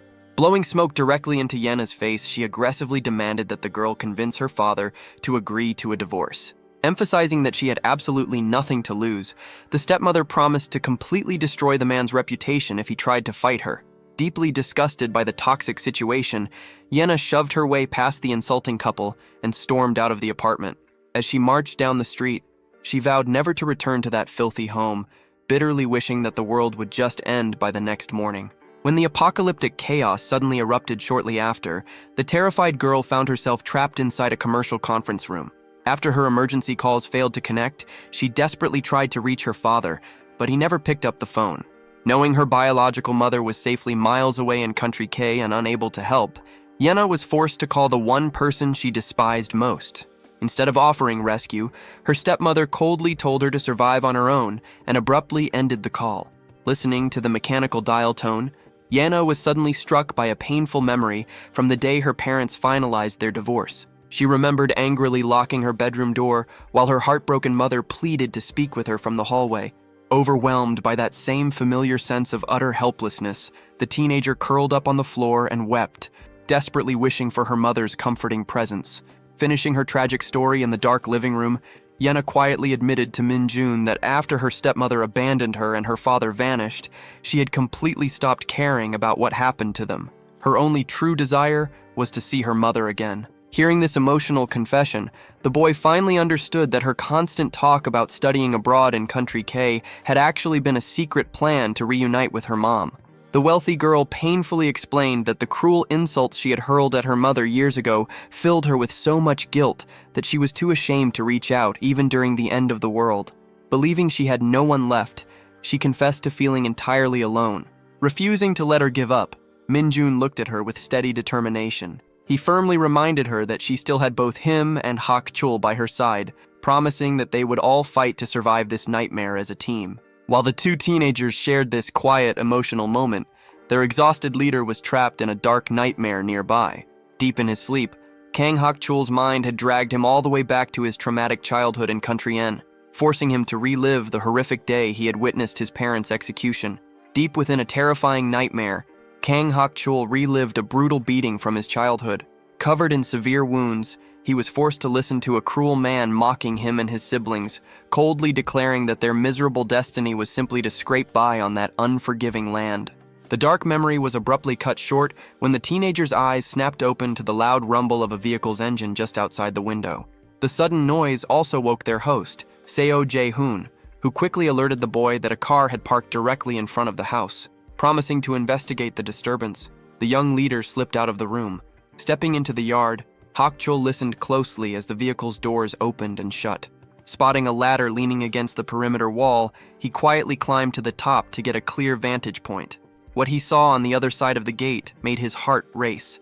Two unknown survivors were standing in the street, and alarmingly, one of them was armed with a handgun. Without hesitation, the teenager aimed his rifle at the pair, firmly commanding them to freeze, drop their firearms, and raise their hands. Visibly startled by the ambush, the younger stranger wearing a camouflage jacket immediately surrendered his weapon. When Hak-chul aggressively questioned if they were hostile raiders, the duo desperately claimed innocence, insisting they had mistakenly assumed the large residence was abandoned.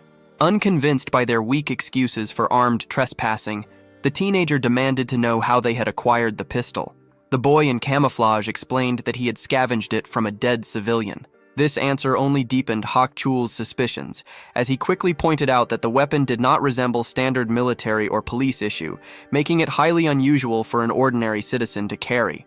Attempting to defend himself, the camo-clad boy noted that Hakchul was carrying a military-grade rifle, which the teenager easily justified as a much more common weapon. Stepping in to defuse the tension, the second man, dressed in a regular jacket, clarified their identities. He explained that he was simply an office worker, while his younger companion was a university student serving in the military reserves. He revealed that they had been conducting a patrol from a survivor camp located at Gunja Station, but had been forced to seek shelter at the house after getting stranded. Hearing the name of the Line 5 subway stop completely shocked Hakchul, as he realized the station was only 2 stops away from Gwangnaru and supposedly housed a massive survivor colony.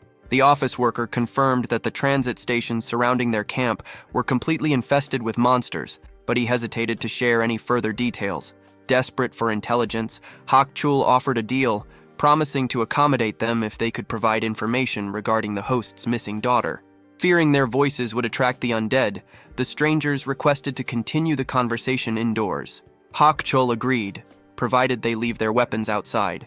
Once safely inside the house, the office worker approached the anxious father to verify the details of the girl's disappearance. He accurately recalled that she had been traveling on Line 5, and that her phone signal had died near Gwangnaru Station at exactly 10 minutes past 8 in the evening. A desperate Jae-hoon confirmed the timeline, adding that although she had been approaching the station, he remained unsure if she had ever actually stepped off the train. Shedding light on the timeline, the office worker explained that he had been riding the exact same subway line toward Gunja Station that evening. When the monsters suddenly attacked one of the cars, the train functioned like an express route to escape the danger, entirely bypassing both Gwangnaru and Daksan before finally halting at Gunja between 10 and 15 minutes past 8. Since the missing girl was traveling during that precise window, Hakchul pointed out the strong probability that she was currently trapped at the Gunja shelter. Desperate for a lead, the father quickly pulled up a digital photograph of his daughter. Unfortunately, the stranger did not recognize her. He clarified that the train alone had carried over 200 survivors, making it impossible to keep track of everyone or even confirm if the girl had avoided infection among the massive shelter population. Knowing that the fortified camp strictly prohibited unauthorized visitors and that sneaking in could result in being shot by the perimeter guards, the office worker offered to guide the father's family. However, Hakchul immediately rejected the idea of traveling as one large, vulnerable group. As a compromise, the stranger proposed establishing a designated relay point along the path to Gunja. If the teenagers managed to secure a vehicle, he promised to share the safest driving route. Planning to hide nearby until morning, the office worker handed Hakchul a 2-way radio, explaining it had a range of up to 1 kilometer, which they would use to coordinate their arrival at the checkpoint. In exchange for this valuable intelligence and cooperation, he requested enough food rations for 2 days, asking if he had finally earned their trust. Satisfied with the arrangement, Hakchul handed over the supplies without any further interrogation. Returning indoors, the teenage leader briefed his companions on the new strategy. Although Yana expressed strong doubts about the stranger's honesty, Hakchul argued that the men seemed decent and had absolutely no logical reason to invent such a complex lie. Turning his attention to their host, Hakchul laid out the harsh reality of their situation. He bluntly stated that escorting a whole family on foot was out of the question, but if they could locate a vehicle large enough to seat 6 people, they could travel together as far as the relay station. He issued a stern warning, making it perfectly clear that his primary focus would remain entirely on his own group's survival during any crisis, leaving the father solely responsible for protecting his wife and son. Overwhelmed by the heavy ultimatum, the family fell into a tense, undecided silence. While packing their essential food supplies for the upcoming journey, Yena suddenly realized Minjin was nowhere to be found.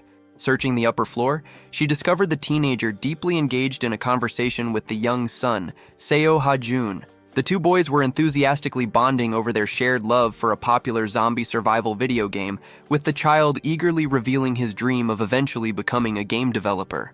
Amused by their rapid friendship, Yena interrupted the lively discussion to ask how they had grown so close in such a short time. Glancing around the bedroom, her eyes were drawn to the posters on the wall, revealing that the little boy was also a massive fan of the famous pop girl group Lumina. Just as the young boy was called away by his parents, Minjin found himself staring thoughtfully at a bedroom poster of the pop star Ji-yeon. Noticing his intense gaze, Yena teasingly asked if the famous singer was his type. To her absolute surprise, the teenager casually revealed that they used to know each other during their childhood.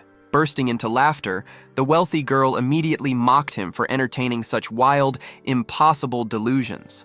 Maintaining a completely serious expression, Minjin explained the history between them. He noted that the idol was a year younger than him, and that they had unfortunately lost touch after she moved away during his middle school years. He added that he had been quietly supporting her career from afar ever since she became a celebrity, even though their lives were now entirely disconnected. Frustrated by Yena's obvious skepticism, the boy sighed and walked out of the room, mentioning that his own friends had also accused him of making the story up. Despite her harsh verbal teasing, however, Yena secretly began to suspect that he was actually telling the truth. A while later, their host approached Hakchul to announce that his family had officially decided to brave the journey to the Gunja shelter together. Jae-hoon also presented a solid transportation strategy, sharing that he had spotted an abandoned ambulance just a kilometer away from the house. Although the vehicle was currently occupied by monsters, he believed they could successfully clear it out. He estimated there were at least 3 infected trapped inside, having clearly seen 2 in the front seats and heard restless movements coming from the enclosed rear cabin. Since he had discovered the ambulance 3 days prior, he was confident it was still parked in the exact same spot. Hakchul approved of the risky strategy and agreed to accompany the father the following morning to secure the transport. While taking inventory of their packed bags and supplies, the teenage leader carefully considered what else they might need for the dangerous extraction mission. Minjin chimed in with a practical suggestion to craft homemade firebombs, which Hakchul quickly approved as a highly effective defense method. Later that evening, the office worker contacted them over the two-way radio to check if they had managed to locate a suitable car. After Hakchul shared the details of their upcoming ambulance mission, the stranger confirmed that he and his military partner would wait at a nearby intersection, planning to merge groups and depart together once the vehicle was fully secured. That night, while fast asleep, Yena experienced a highly unusual dream. In her subconscious, she found herself waking up completely alone inside an empty school classroom. Glancing at the wall clock and briefly wondering why nobody had bothered to wake her, she frantically rushed out into the hallway, only to crash directly into Minjin. When she questioned his sudden appearance, the boy remained completely silent. Instead of answering, he fixed his eyes intensely on her, suddenly grabbed her hand, and forcefully pinned her against the corridor wall. Trapped in her unsettling dream, the girl felt a surge of anxiety from the boy's aggressive behavior. After she strictly commanded him to release her, he quietly cursed and bitterly questioned if she had always enjoyed looking down on him at school. He angrily asked why she was suddenly interacting with him after treating him like an insect for so long, challenging her to admit if she wanted him to treat her roughly as well. This intense confrontation caused her dream self to blush deeply, as the tension shifted into something unexpectedly romantic. Muttering softly in her sleep, Yena slowly drifted back to reality, only to discover that she had subconsciously wrapped her arms around Minjin during the night. The extreme closeness made her heart race. Surprisingly, the unpleasant odor she used to associate with him had vanished, replaced by a comforting warmth. As she quietly admired his sleeping features and caught herself thinking he was actually quite handsome, she immediately began to question her own sanity. Her quiet contemplation was shattered when Minjin abruptly opened his eyes. Completely startled, her survival instincts kicked in. She hurled an insult at him and delivered a sharp punch. The sudden commotion even jolted the exhausted Hakchul awake, prompting the leader to blindly reach for his rifle under the assumption that monsters had breached the house. When a panicked Minjin desperately asked what he had done wrong, the trembling girl burst into dramatic tears. Still caught up in the emotions of her nightmare, she falsely accused him of cursing and trying to strike her. After calling him incredibly annoying, she landed a swift kick to his chin, rolled over tightly in her blankets, and stubbornly went back to sleep. Rubbing his jaw, the poor teenager was left sitting in utter confusion, wondering when he had ever insulted her. By the time morning arrived, a thick blanket of fog and dark storm clouds completely obscured the sun, casting a gloomy shadow over the neighborhood. Before heading out, Hakchul carefully reviewed their extraction strategy one last time. He explained that he and their host, Jae-hoon, would retrieve the abandoned ambulance and drive it back to the property. Meanwhile, the 2 remaining teenagers were responsible for opening the main garage doors and packing everyone's luggage for a quick getaway. Assigning Minjin the crucial role of lookout, the leader instructed him to head to the upper floor and memorize the surrounding layout before the vehicle returned. With the final orders given, the 2 men disappeared into the misty streets. Keeping a close eye on the neighborhood through his binoculars, Minjin scanned the foggy roads but failed to spot their returning companions. The eerie silence was suddenly broken by the sharp crack of nearby gunfire. When Yena anxiously asked if their leader was shooting, the boy shook his head, noting that the noise lacked the heavy impact of a military rifle. He correctly deduced that the two armed strangers from the previous day were likely firing their handgun. Moments later, the wealthy girl was hit by an overwhelmingly foul odor that nearly made her sick, causing her to panic and warn that a massive threat was rapidly approaching. Just then, a desperately familiar voice screamed from the street, begging for the gate to be opened. Peering through his lenses, Minjin spotted the office worker from yesterday. The man was sprinting wildly toward their safe house, drenched in blood and clutching his pistol as he violently pounded on their front door for sanctuary. When Minjin questioned the frantic office worker about his missing military partner, the trembling man revealed that his friend was already dead. Filled with despair, the survivor demanded to know why Hakshul had ignored their desperate radio calls, explaining that they were being hunted by a massive creature that bullets simply could not stop. Looking past the bleeding man, the teenager finally spotted the threat for himself. The monster was grotesquely swollen, covered in heavy layers of fat, and continuously muttering Yena's name. Horrifyingly, the beast was actually the mutated form of the gang boss, Lee Bong-gyu. This sight paralyzed Minjin with absolute dread. His deepest, most lingering fears were instantly validated, as the creature perfectly matched the resilient, heavy-set zombie boss from his favorite video game. Just a few minutes prior to this chaos, Hakshul and Jae-hoon had been busy inspecting the abandoned ambulance. After verifying that the father could easily throw the vehicle into reverse for a quick getaway, their conversation was suddenly interrupted by the sound of distant gunfire. The two-way radio crackled to life with the office worker's voice, desperately asking if they had secured the car and begging for immediate backup due to a deadly situation. Recognizing that the strangers were engaged in a firefight, Hakshul quickly formulated a tactic and urged his companion to clear the trapped monsters from the ambulance so they could rush back to the house. Back at the fortified gate, Minjin hurried to unlock the entrance for the desperate survivor. However, right before the office worker could cross the threshold, an infected creature leaped from the shadows and tackled him to the pavement. The sudden ambush left the teenage boy completely frozen in shock.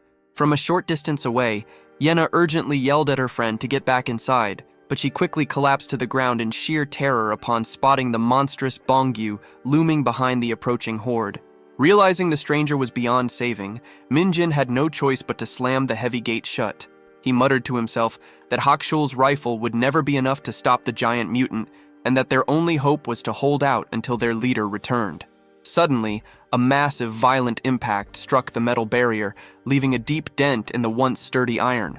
The deafening crash drew the mother, Ji-young, out of her room to investigate the commotion.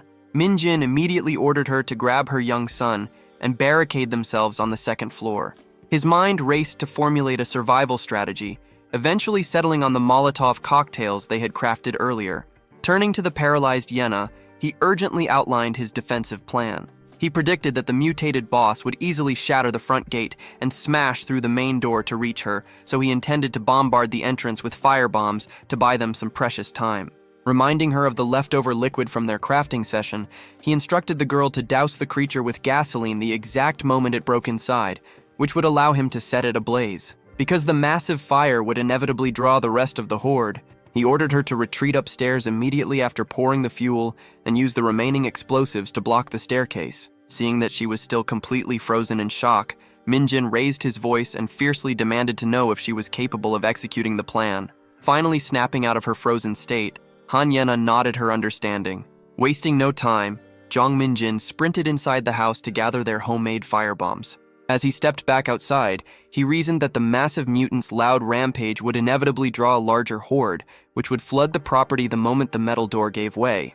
However, he theorized that despite their aggressive nature, the monsters would still possess a primal fear of flames, hoping the fire would at least create a temporary barrier to prevent the creatures from swarming them all at once. Just as he predicted, the monstrous Lee Bong-gyu easily shattered the heavy iron gate with a single devastating punch.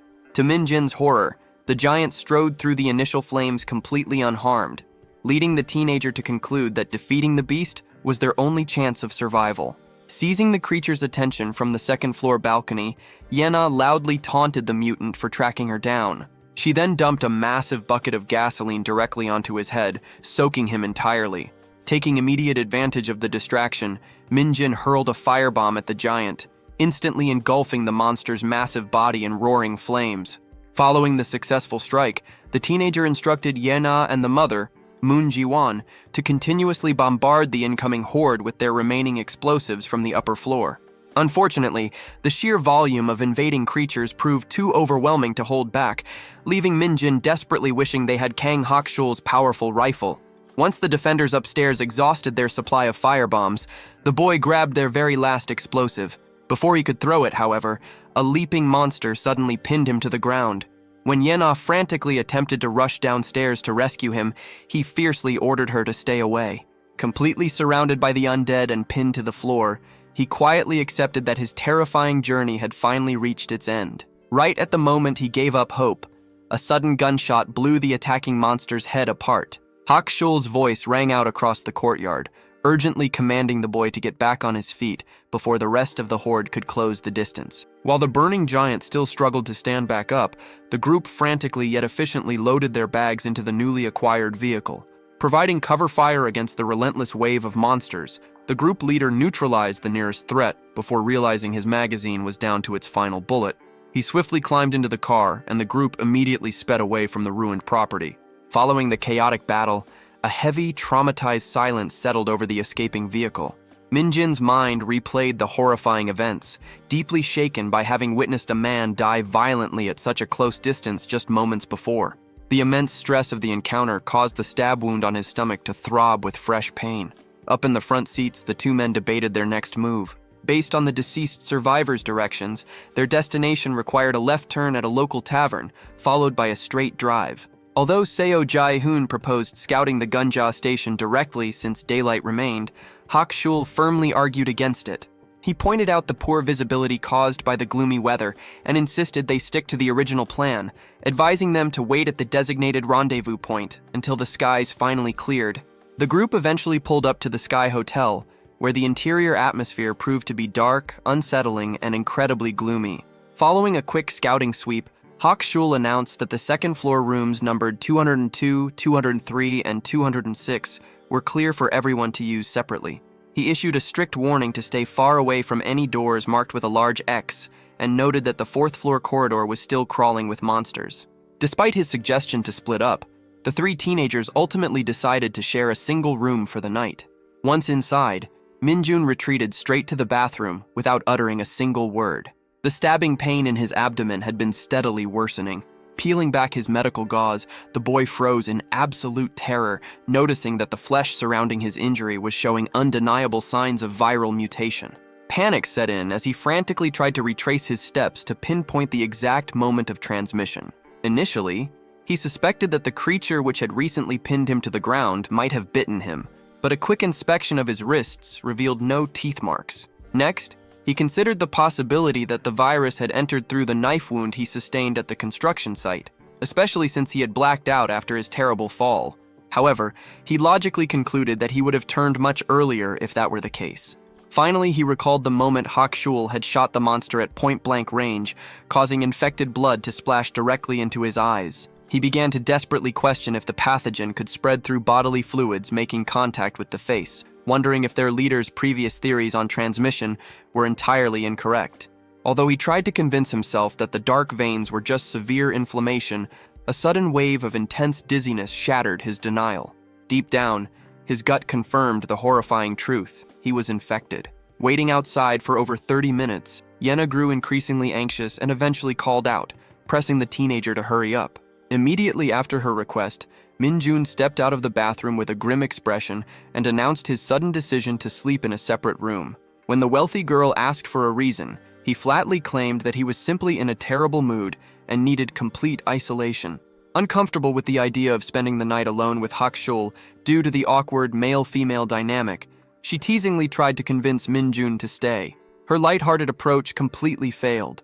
Displaying an uncharacteristic seriousness, the boy coldly stated that he was in no mood for games and promptly walked out the door. Shortly after, the group leader declared his intention to bunk with the father and son next door, leaving a highly disappointed Yena entirely alone in her room. Retreating to his dark, isolated quarters, Minjun sank into a deep depression. Throughout their harrowing journey, he had secretly clung to the naive hope that he was like the main character of a survival movie, destined to overcome every impossible hurdle and reach a happy ending. The harsh reality of his situation finally crushed that fantasy. He realized he was light years away from possessing any kind of protagonist plot armor. Instead, he recognized himself as nothing more than an average background character, doomed to quietly vanish after catching the virus. Questioning what he had even been fighting for, the defeated teenager accepted that his miserable life was likely fated to end this tragically from the very beginning. As soon as the sun rose the following morning, Han Yena approached Jang Minjun's room to wake him up.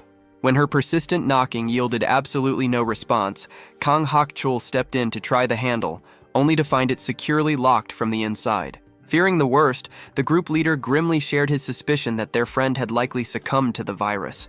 The terrifying theory made the wealthy girl's heart skip a beat. She immediately rejected the idea, arguing that the teenager had never been bitten. But Hak-chul logically pointed out that she had not been present for the entirety of their chaotic battles. He explained that if the boy were truly fine, he would have opened the door by now. Therefore, he was either fully infected or already dead. Completely refusing to accept this grim reality, Yena began to strike the heavy door with all her might. The agonizing silence from the other side seemed to confirm their darkest fears, prompting her to break down in tears as she desperately screamed insults at him, demanding that he unlock the room. Right after her emotional outburst, the door finally creaked open. The sight of Minjun stepping into the hallway left both of his companions paralyzed with shock. Deep, mutated red veins covered his entire body as he quietly confessed to his terrified friends that something felt very wrong with him.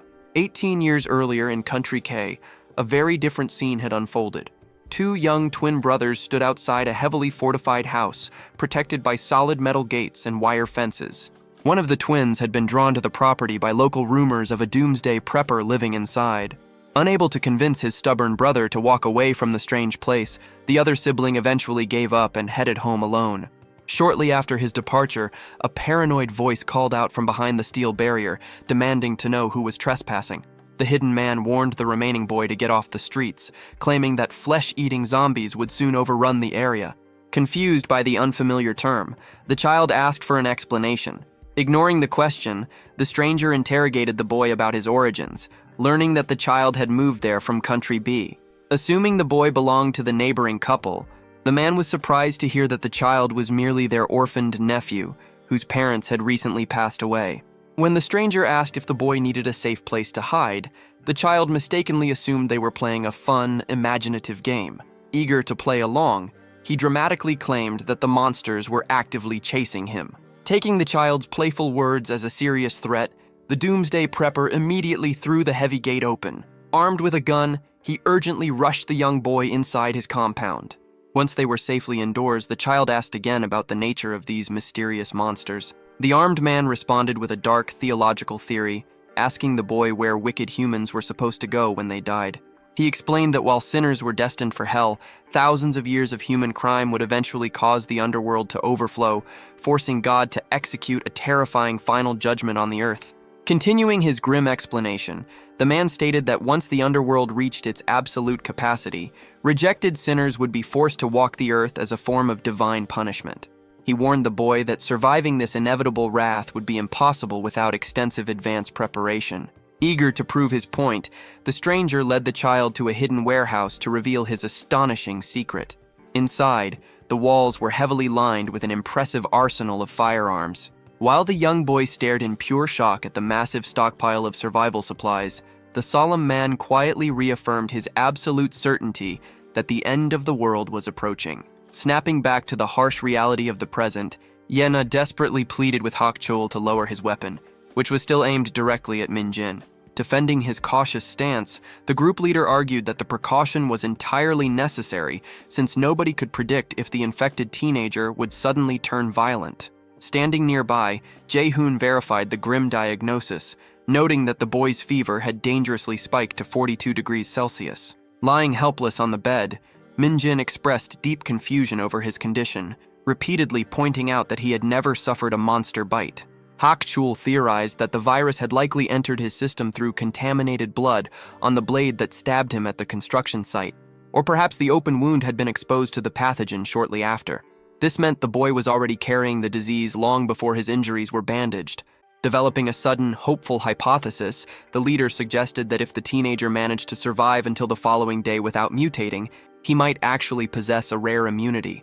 This incredible possibility filled Min-jin with a profound and complicated wave of emotion. As another tense night slowly faded into morning, the sick boy's physical state surprisingly stabilized without any signs of severe deterioration. Throughout the long hours, Yena had refused to leave his bedside. When Min-jin finally opened his eyes to find her calmly keeping watch, he hesitantly asked if she was terrified of him transforming into a monster. She firmly denied feeling any fear at all. Amazed by her incredible personal growth, the teenager sighed in admiration and complimented her brave, impressive use of the firebombs during their previous battle. Puffing up with pride, the wealthy girl defensively insisted she was not some fragile, sheltered princess, claiming she was only sitting there to strictly monitor his medical status. Having spent so much time surviving alongside her, Min-jin easily saw through her harsh words, fully understanding that she possessed a deeply caring heart beneath her tough exterior. Shifting the focus to the broader mystery, Min-jin finally shared his unsettling theory regarding the striking similarities between the real-life apocalypse and his favorite zombie survival game. Hakchul immediately questioned the implications, asking if the teenager genuinely believed the game developers had intentionally engineered and released the pathogen. Admitting his uncertainty, Min-jin noted that the lead creator was a highly renowned figure in the tech industry, though the exact name completely escaped his memory. Right on cue, the young boy, Ha-jin, stepped into the room and confidently provided the missing name, identifying the man as Daniel Chen, the CEO of the Red Heart Company. Noticing Min-jin's shocked reaction, the child happily explained that he idolized the famous developer. Ha-jin went on to share some background trivia, revealing that the brilliant programmer was originally born in Country B, but currently held citizenship in Country K. More than 10 years ago, while still a university student, the developer found massive international success with an independent game titled Code. His wealth exploded 5 years later following the global popularity of a release called Rage Z. Using his newfound fortune, he aggressively expanded his empire into the artificial intelligence, biological, and medical sectors by acquiring various specialized businesses. Adding to the mystery, young Seo Ha-jun mentioned that the famous CEO actually had a twin brother, although he could not recall the man's exact name. Processing this alarming information, Kang Hakchul silently concluded that the combination of creating a zombie survival game and owning advanced medical corporations was simply too perfect to be a mere coincidence. Meanwhile, inside a secure interrogation room in Country K, Special Operations Commander Ewan Brooks was confronting the 29-year-old Daniel Chen. The commander recounted how Daniel and his twin brother, Elio, were originally born into a prosperous family in Country B, but had suffered a highly isolated childhood. Their mother, a renowned actress, tragically ended her own life after facing intense public backlash over a tax fraud scandal, a scandal later revealed to be a massive error caused by her accountant and the government tax agency. Shortly after, their father also died by suicide after losing everything to a real estate scam. Forced to relocate to Country K, the orphaned twins were taken in by their uncle, who ultimately stole all the money Daniel had earned from his early gaming projects. Despite these severe hardships, Daniel successfully established the Red Heart Company, pouring his resources into biotechnology and rising to become a highly influential figure in the global medical community. Cutting the commander's summary short, the impatient executive demanded that they speed the process along so he could quickly return to Country B. Dropping the formalities, Ewan flatly accused Daniel of unleashing the deadly virus upon his home country. Visibly annoyed, Daniel firmly denied the allegations once again, suggesting that the authorities should instead investigate his missing twin, Elio, who had recently traveled to Country B. When the commander pressed for the reason behind Elio's trip, the CEO claimed he had no idea.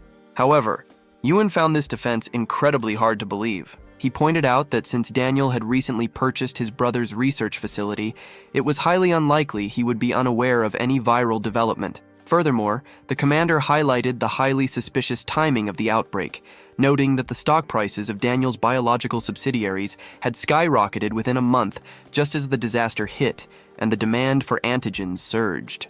Shrugging off the accusations, Daniel claimed that his brother had always harbored a deep hatred for Country B, actively wishing hell upon its citizens. Ewan openly doubted this harsh characterization, wondering why a scientist dedicated to life-saving research would express such malicious desires. Defending his own legacy, the CEO proudly stated that he was the true visionary working to secure the future of humanity. He confidently added that if the pathogen really had leaked from his laboratories, he was the only person on Earth capable of controlling the situation. In response, Ewan declared that his military department would strictly oversee the creation of a cure, casually revealing that infected test subjects were currently being transported across the border to Country K. Hearing this reckless plan, Daniel grimly warned the commander that bringing the monsters into their territory was a massive mistake they would soon regret. Warning that the deadly infection would inevitably cross the borders into Country K, Daniel insisted that the military had to send him back to Country B to resolve the crisis. Commander Ewan then checked with Operations Specialist Camilla Rosa to see if they had successfully traced Elio Chen's current location.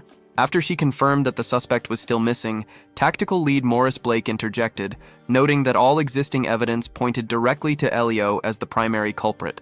Refusing to yield, Camilla firmly stated that Daniel would remain in custody until his brother was located and officially arrested by their own forces. Realizing he could not change their minds, the CEO finally offered a compromise. He agreed to let the military escort him to Country B under strict surveillance, expressing absolute confidence that his twin brother would eventually reveal himself. The narrative then shifts back 2 days, returning to the exact morning Kang Hakchul searched for the abandoned ambulance.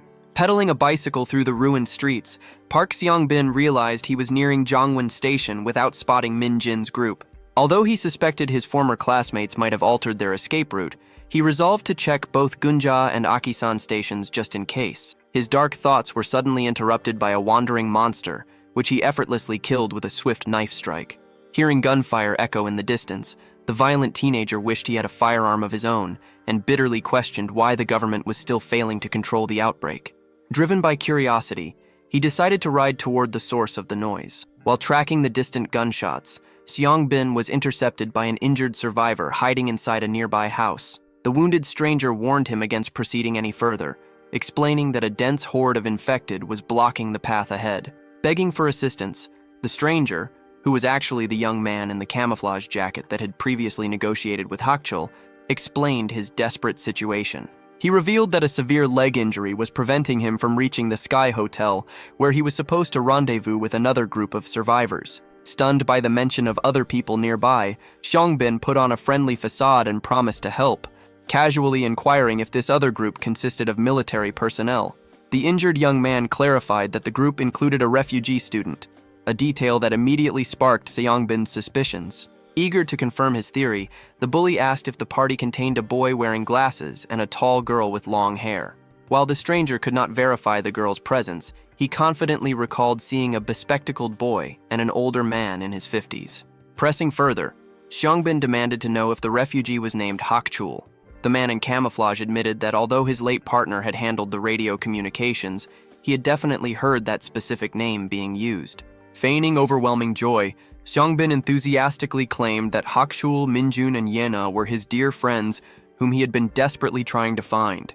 When he urgently asked if they were still hiding at their previous location, the injured survivor admitted he was unsure, having heard a chaotic mix of gunfire and a vehicle engine that suggested they might have already escaped in an ambulance. Desperately, the injured young man in the camouflage jacket begged Park Seong-bin to either secure a new vehicle for him or deliver a message to his partner.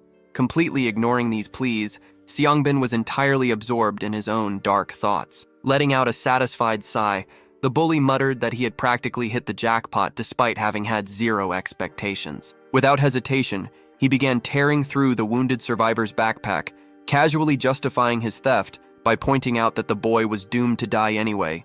Panic set in as the injured youth demanded to know what his savior meant. Dropping his friendly act, Seong-bin coldly stated that there was no logical reason to help someone with a broken leg, cruelly adding that a severe injury was basically a death sentence in this new world.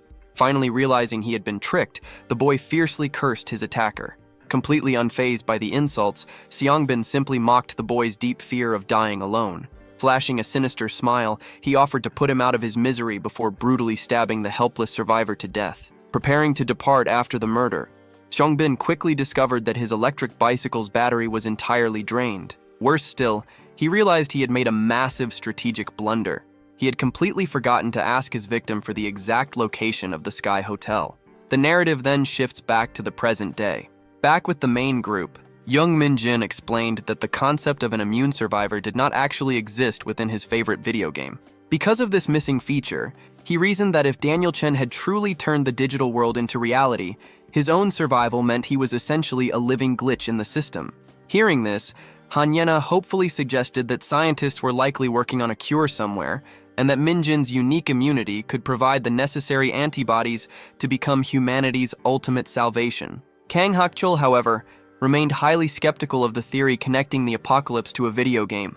Instead, his mind was deeply focused on the weapons carried by the two strangers they had encountered earlier. He noted that their handgun was a Desert Eagle, a firearm model that was strictly prohibited. Although Min-jin guessed they might have looted it from a recreational shooting range, the group leader remained highly suspicious about how the men had managed to transport such a heavily regulated weapon in the first place. Still, he decided to set the mystery aside for the time being. Their most pressing priority was to resume their journey as quickly as possible. When Hakchul announced his intention to scout the path toward Gunja Station in advance, Min-jin immediately volunteered to accompany him. Yena strongly objected to the recovering boy leaving the safety of the room, but since he stubbornly insisted on helping, she firmly declared that she would be joining the scouting mission as well. Amused by their bickering, Hakchul playfully teased the wealthy girl for acting like Min-jin's personal shadow. Her face instantly turned bright red at the accurate observation, though she defensively maintained that her only concern was monitoring the boy's fragile physical condition. After expressing her frustration, the wealthy girl forcefully shoved Min-jin out the door, urging him to leave quickly before retreating to her bed to sulk.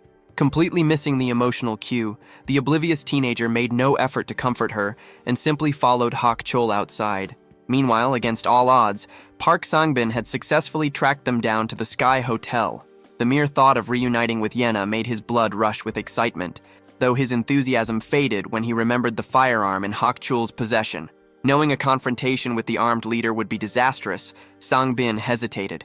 As if fate were on his side, the familiar voices of Hakchul and Min-jin suddenly echoed nearby. Ducking behind a pillar at the parking garage entrance, the stalker watched the two boys walk past. Realizing they were heading out on an armed scouting mission, he excitedly concluded that Yena was currently inside the building without her primary protectors and immediately sneaked into the hotel. Upstairs in her room, Yena remained completely unaware of the looming threat.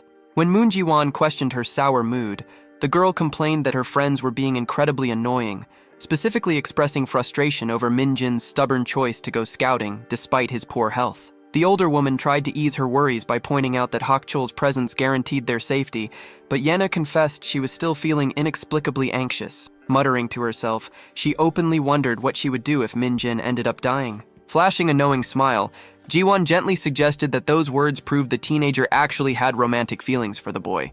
Stunned by the accusation, Yena immediately brushed the idea aside, convincing herself that her attachment stemmed solely from him being her only reliable source of support in this ruined world. Thinking back on Min-jin's earlier observation about her changed personality, the teenage girl silently agreed with him.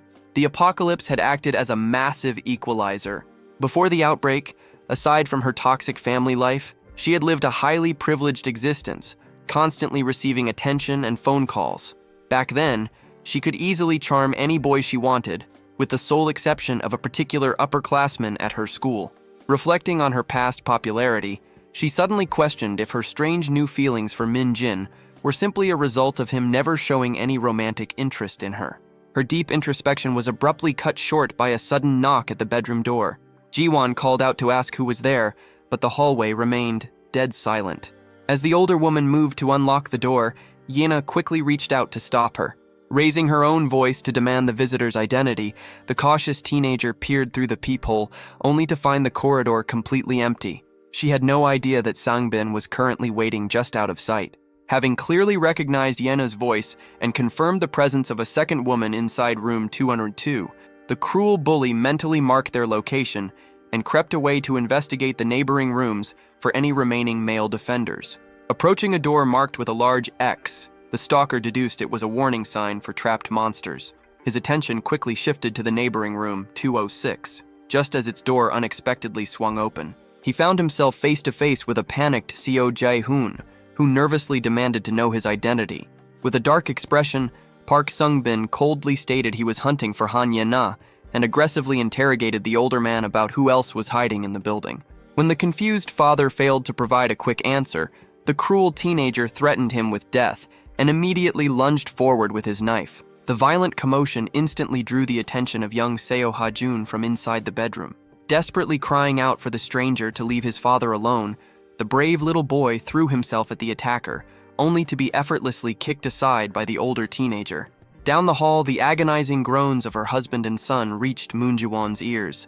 The terrified mother tried to sprint out of her room to help, but Yena quickly held her back. Grabbing a defensive dagger that Kang Hak-shul had left behind, the teenage girl cautiously opened the door to mount a rescue. Before she could step into the corridor, a loud voice ordered her to get back inside. Turning toward the sound, she was incredibly relieved to see Hak-shul and Jang Min-jun arriving at the perfect moment. The only reason the two boys had made it back in time was because Min-jun had suffered a sudden relapse of his viral symptoms halfway through their scouting mission. Overcome by severe dizziness and an unexplained fever, Hak-shul had wisely chosen to abort the trip and return to the hotel to rest. Storming into room 206 with his rifle raised, Hak-shul caught Sung-bin holding the injured father at knife point.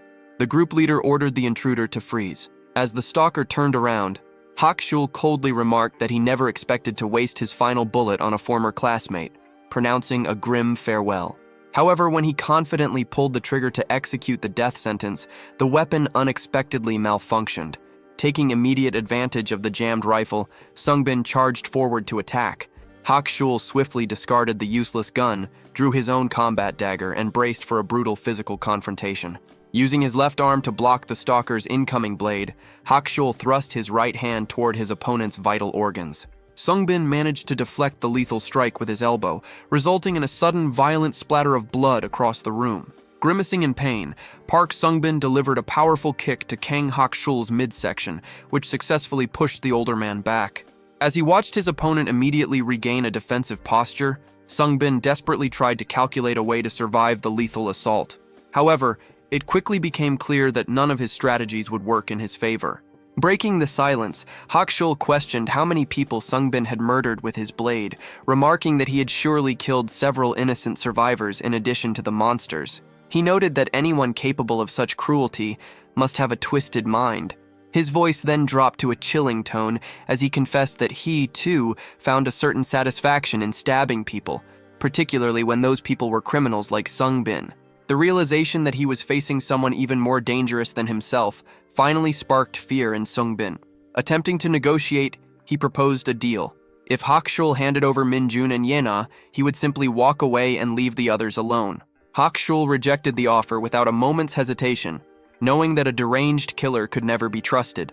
Desperate, Sung-bin then suggested they both drop their weapons and settle the fight with their bare hands. Before he could even finish his sentence, Hak-shul struck. Sung-bin instinctively raised his hand to protect himself, but the razor-sharp knife sliced through the air, severing two of his fingers. For the first time, the bully burst into tears, the agony of the wound overshadowed by sheer terror. Sobbing, he begged for mercy and promised he would find a way to help the injured Jae-hoon if he were spared. Hak-shul, however, gave him no room to breathe, coldly declaring that he was going to end the murderer's life right then and there.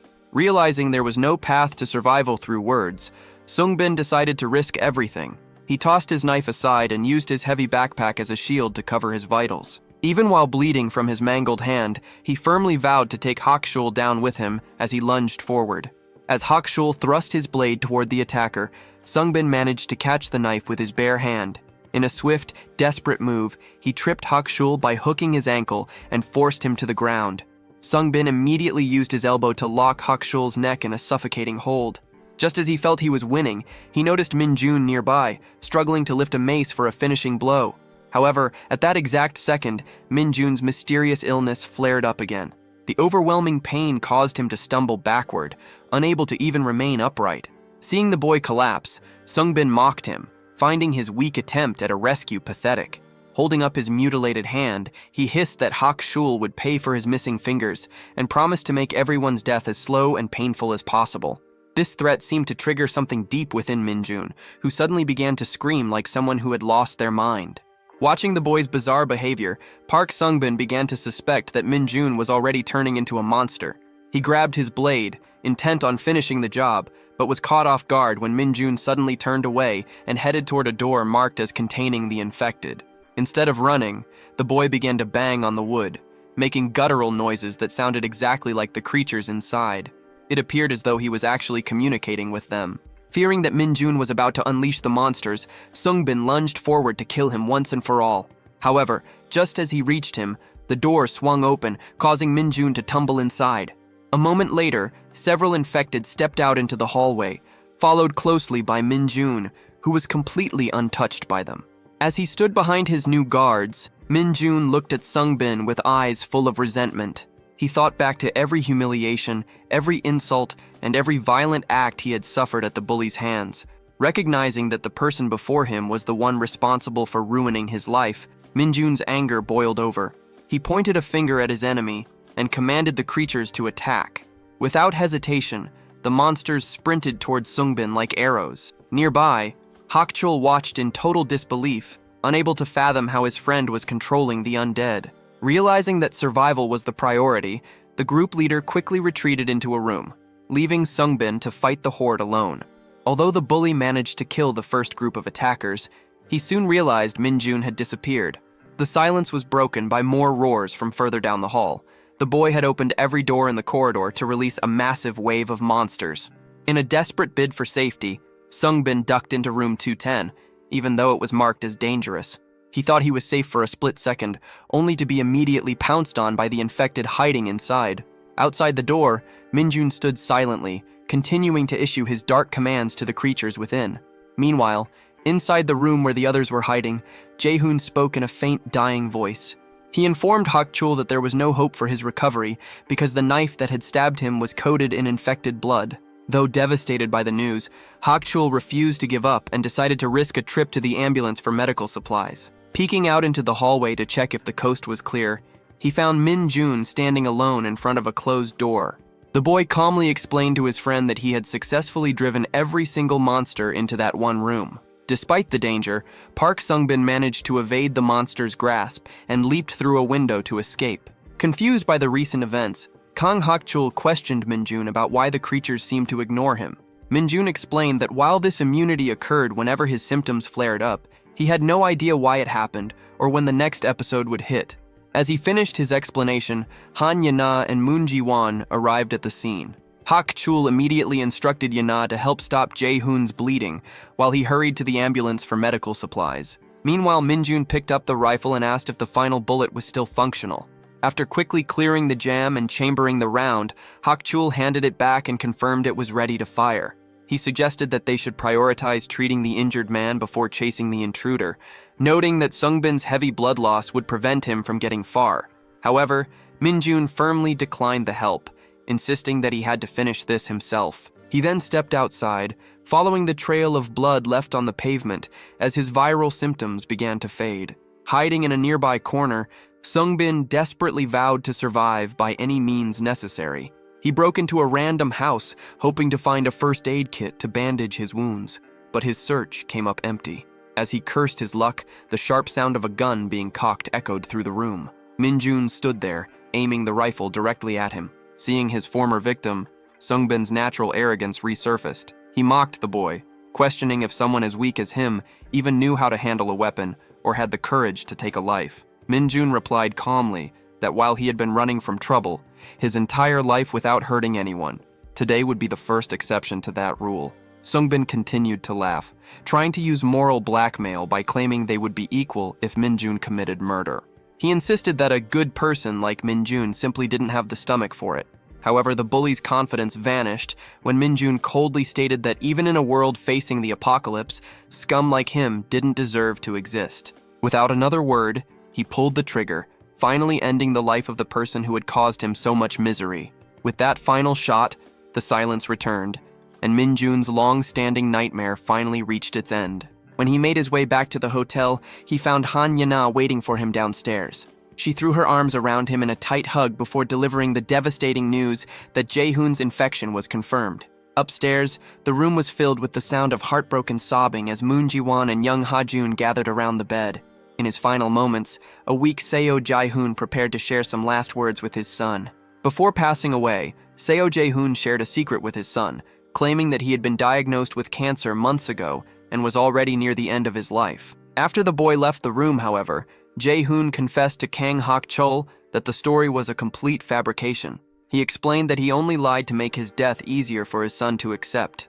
As his body began to show the first terrifying signs of mutation, Jae-hoon sighed, reflecting on his happy life, but expressing deep sadness that he would never see his daughter again. He pleaded with Hak-chul to help his family reunite and entrusted the care of his children to his wife. Despite the danger, Hak-chul did not kill him. Instead, they made a pact. Jae-hoon wanted to remain alive as an infected being, hoping that Hak-chul would return to find him once a cure was eventually developed and the world returned to peace. Later, the three survivors gathered on the rooftop to discuss the chaotic events in the hallway. When Yena asked for an explanation, Hak-chul described how Min-jun seemed to be commanding the monsters. Min-jun, however, admitted he was unsure of what had happened, noting that he had simply been consumed by rage and started shouting. He recalled a specific character from the game Rage Z, the Commander, who was a unique type of special infected that kept its human consciousness and could control the hordes. Min-jun speculated that while he might be something similar, his condition was too unstable to be sure. He wasn't certain if he was fully infected or just experiencing a strange side effect of being immune. He suggested that the next time his symptoms flared up, they should test whether he truly possessed the power to give orders to the undead. While the boys discussed biology and survival, Yena's mind wandered toward more personal concerns. She worried that if Min-jun remained in this semi-infected state, he would never be able to kiss or be intimate with anyone. Even though she told herself they would never reach that level of closeness, she felt a wave of pity for him. She wondered if he was destined to spend the rest of his life alone, never experiencing the happiness of a romantic relationship. Looking at him with genuine sympathy, she silently lamented how tragic his future seemed. Soon after, the group finished packing and began their journey. Noticing that young Ha-jun was still drowning in grief, Hak-chul shared stories from his own difficult childhood to build a connection. He told the boy that while words couldn't take away the pain, Ha-jun needed to stay strong because he was now the only one who could protect his mother and sister. Hak-chul urged him to pull himself together, reminding him that he was no longer just an ordinary child. Ha-jun gave a serious, heavy response, showing that the tragedy of his father had forced him to grow up in an instant. The journey came to an abrupt halt when Kang Hak-chul pulled the ambulance over after spotting a rescue vehicle approaching from the opposite direction. This was no ordinary truck. It had been heavily modified into a lethal machine, featuring a front rack where a living infected had been tied up. Sensing immediate danger, Hak-chul ordered Seo Ha-jun to duck down with him, hoping to make their ambulance appear abandoned as the suspicious vehicle pulled up right beside them. Clutching his dagger in the silence, Hak-chul prepared for a fight, mentally cursing their bad luck. His tension was interrupted by the roar of a roadside zombie that charged at the modified truck. Almost casually, someone inside the rescue vehicle aimed a firearm out the window and took the creature down with a single shot to the head. Hak-chul noticed the gunshot was strangely quiet, which struck him as unusual. Fortunately, the strangers drove off after the kill, but despite the immediate threat passing, a sense of deep unease remained with him. As they resumed their trip toward Gyunja Station, the situation took a turn for the worse. With only a few kilometers left, Hak-chul realized the modified rescue vehicle was following them again. He made a sharp right turn to lose them, only to find the new path completely blocked. His only option was a nearby parking lot, even though it was likely swarming with the undead. After explaining the situation to the confused passengers in the back, Hak-chul discovered the parking lot entrance was also obstructed. He decided to leave the group in the ambulance while he dealt with the pursuers alone. It was a massive gamble.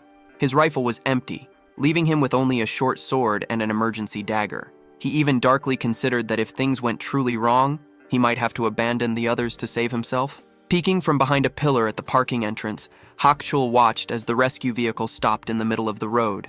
A heavily armed man stepped out, carrying an AR rifle. Hak-chul finally understood why the previous gunshot had been so quiet. The weapon was equipped with a silencer.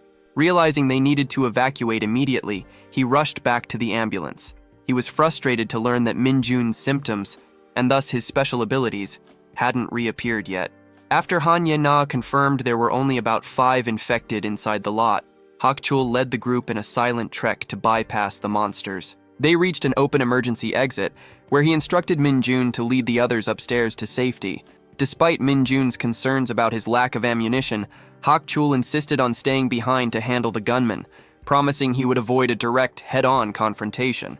After making his promise, Hak-chul headed back out. He soon realized that the gunman had run into some trouble, as the sound of muffled, rapid gunfire suggested the man was busy fending off a group of infected. Observing this, Hak-chul noted that the stranger seemed to have a massive supply of ammunition. This realization reinforced his cold determination to save himself and flee alone if the situation turned truly life-threatening. Meanwhile, Min-jun and the rest of the group managed to find an empty classroom to use as a hideout. Once the others were settled, Min-jun announced his intention to go back and help Hak-chul, but Yena quickly grabbed his hand to stop him. She begged him to stay with her, and seeing his surprised expression, she softly explained her reasoning. While she admitted to being worried about Hak-chul, she pointed out that going against someone with a gun was far too risky. She urged him to trust the instructions Hak-chul had given them to stay put, arguing that they should simply wait for his return together. Her plea eventually worked, and Min-jun gave up on his plan to leave. However, as the minutes ticked by with no sign of Hak-chul, the tension in the room grew. Suddenly, a loud pounding at the classroom door startled everyone.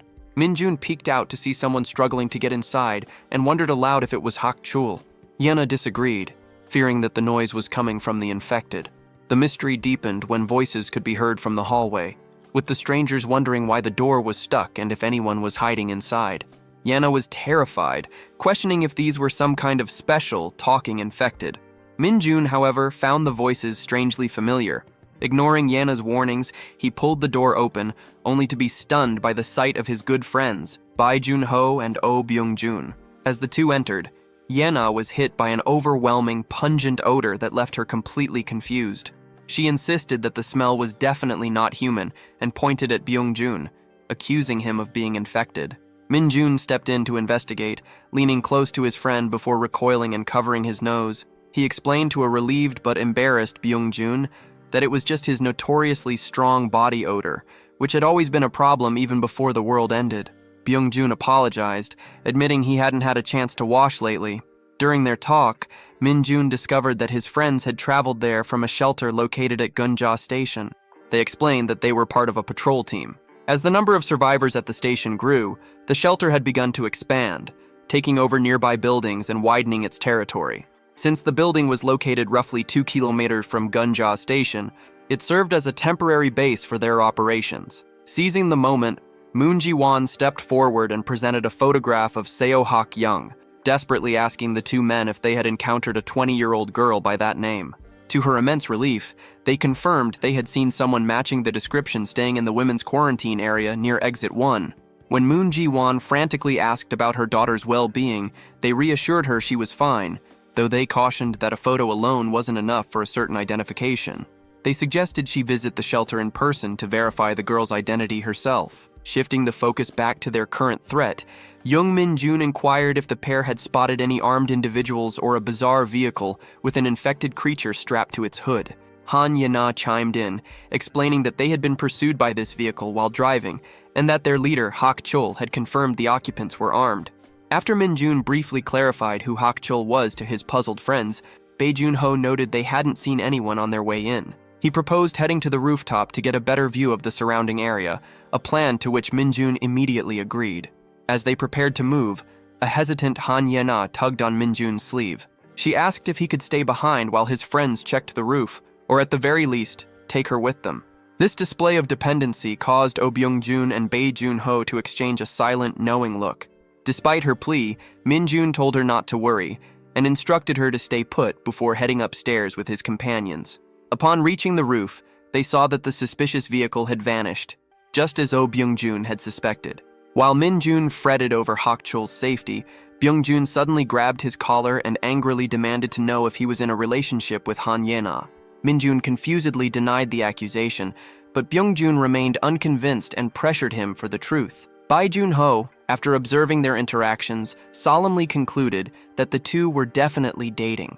Realizing that further arguing was pointless, Min-jun dropped the subject and steered the conversation back to finding Hak-chul. Bai Junho then shared some concerning news regarding a gunfight that had occurred near their shelter a few days prior. He noted that while the opposing group possessed firearms, the shelter's superior numbers drove them off, suggesting this might be the same gang following Minjun's group. When Minjun expressed concern about the dangers of patrolling, Byungjun explained that they used walkie-talkies to call for backup from armed rescue units whenever things got heated. To ease Minjun's mind, Junho suggested they wait for Hak-chul's return before heading to the station together, though he warned that the shelter had become extremely selective about admitting new survivors due to overcrowding. Because of their existing friendship, Oh Byung-jun explained that they would only need to pass a few rounds of security screenings to gain entry. As he spoke, he pulled out a walkie-talkie to contact his team. Noticing that it was the exact same model that Kang Hak-chul used, Jung Min-jun briefly considered using it to call their leader. However, he quickly realized that Hak-chul's backpack, which contained his radio, had been left behind in the ambulance during their chaotic escape. Byung-jun proceeded to contact headquarters to report that they had reached the temporary outpost. During the transmission, he described Minjun's group and requested permission to bring them into the shelter. The authorities at the base approved the request, but they set a strict condition. Everyone had to undergo an infection screening at Hope Hospital and remain in quarantine for at least 24 hours. The mention of an infection test sent a surge of panic through Minjun. When he pressed for details, Byung-jun clarified that specialized doctors at Hope Hospital, located just outside the main shelter, were responsible for identifying the virus. Minjun tentatively asked about the fate of those who tested positive, and the answer was chilling. Since those infected would inevitably turn into monsters, they were executed immediately on the spot. This revelation left him terrified, wondering what would happen to him if the doctors discovered his true condition. Unbeknownst to the trio, a scout lurking on a nearby rooftop was watching their every move. Using his own radio, the spy informed his headquarters that the group appeared to be members of the Gunja Station gang, identifying them by the green armbands they wore. When his superior asked about the man who had fled the ambulance earlier, the scout replied that his partner was still tracking him without any updates yet. The orders from the other end were clear. The Gunja Station members should be captured alive if possible, but they were to be killed if they showed any resistance. Secretly, the man on the roof grumbled about the difficulty of the mission, questioning how he was supposed to detain so many men by himself. He decided that his best course of action was to pinpoint their exact floor before attempting to trap them all at once. As the three friends walked back toward the classroom, Minjun was caught in a deep internal struggle. While he trusted Byung-jun and Junho completely, he worried about the consequences of revealing his symptoms. He feared that even if they believed his story about being immune, a medical test might prove otherwise. He realized that being labeled as infected would put him in immediate mortal danger. He considered sending the rest of the group to the shelter alone, yet he knew he needed a professional diagnosis to understand what was happening to his body. Ultimately, he decided to keep his condition a secret for now and wait until he could consult with Hak-chul before making a final choice. Once they returned to the classroom, Oh Byung-jun made several attempts to reach Kang Hak-chul over the radio, but he received no response. While Jung Min-jin wanted to wait a little longer, he decided that if their leader didn't show up soon, he would head out to search for him personally. Meanwhile, the hostile gang member had already pinpointed their location and was preparing to strike. The silence was suddenly shattered by the sound of breaking glass. Rushing out to investigate, Min-jin discovered that the lounge and the adjacent office were engulfed in flames. He realized immediately that someone had targeted them with Molotov cocktails and warned Han Yena and the others that their presence had been compromised. As they prepared to flee, Byung-jun scrambled to call headquarters for emergency assistance. Just as Min-jin was about to pull the door open, Yena froze, sensing the undead nearby. She tried to warn him, but it was too late. The door swung open to reveal a hallway packed with every infected creature in the building. After quickly relocking the door, Min-jin explained to the group that the monsters had clearly been lured there on purpose. He desperately tried to trigger his special symptoms by forcing himself into a rage, even screaming insults at the late Park Sung-bin, but his body remained unresponsive. When Byung-jun informed him that rescue was at least 10 minutes away, and likely longer due to the blocked hallway, Min-jin made a daring choice. He decided to act as bait to draw the horde away so the rest of the group could find a new hiding spot. He handed his backpack to Bae Junho for safekeeping and told them that if they became separated, they should all meet at Gunja Station. Although Yena reached out to stop him, she couldn't catch him before he bolted into the corridor. Min-jin sprinted through the building, shouting at the top of his lungs to ensure every monster followed him upstairs. He tried to stay calm by reminding himself that his immunity made him the only one capable of this risk, yet the sheer size of the pursuing crowd terrified him. He raced toward the rooftop, hoping to lead them in circles and slip away, but he soon discovered he was trapped. Standing at the very edge of the roof, Minjun looked down at the lethal drop to the ground. In that moment, his mind flashed back to the first day of the apocalypse. He remembered standing on a different rooftop, ready to end his life, and realized that if he hadn't crossed paths with Han Yana that day, he wouldn't even be here now to face this final stand. Realizing that Han Yana had essentially saved his life by giving him a reason to keep going, Jung Min-jun felt a new surge of determination. He remembered his promise to her to survive until he could see his mother again, so he refused to give up now. With a burst of energy, he leaped toward the adjacent building, his body soaring through the air like a swallow. Although he managed to land on the other side, he hit the ground hard and rolled, realizing immediately from the sharp pain that he had badly sprained his ankle. As he struggled to get up, a stranger's voice startled him, mocking how he had delivered himself right into their hands. Minjun quickly understood that this man was the one responsible for the chaos. The attacker asked if he belonged to the Gunja Station group and, without waiting for a reply, kicked him hard. The blow landed directly on Minjun's injured ankle, leaving him curled on the floor in agony. After checking in with his own headquarters, the man decided to take Minjun alive, though he continued the assault by kicking him in the face.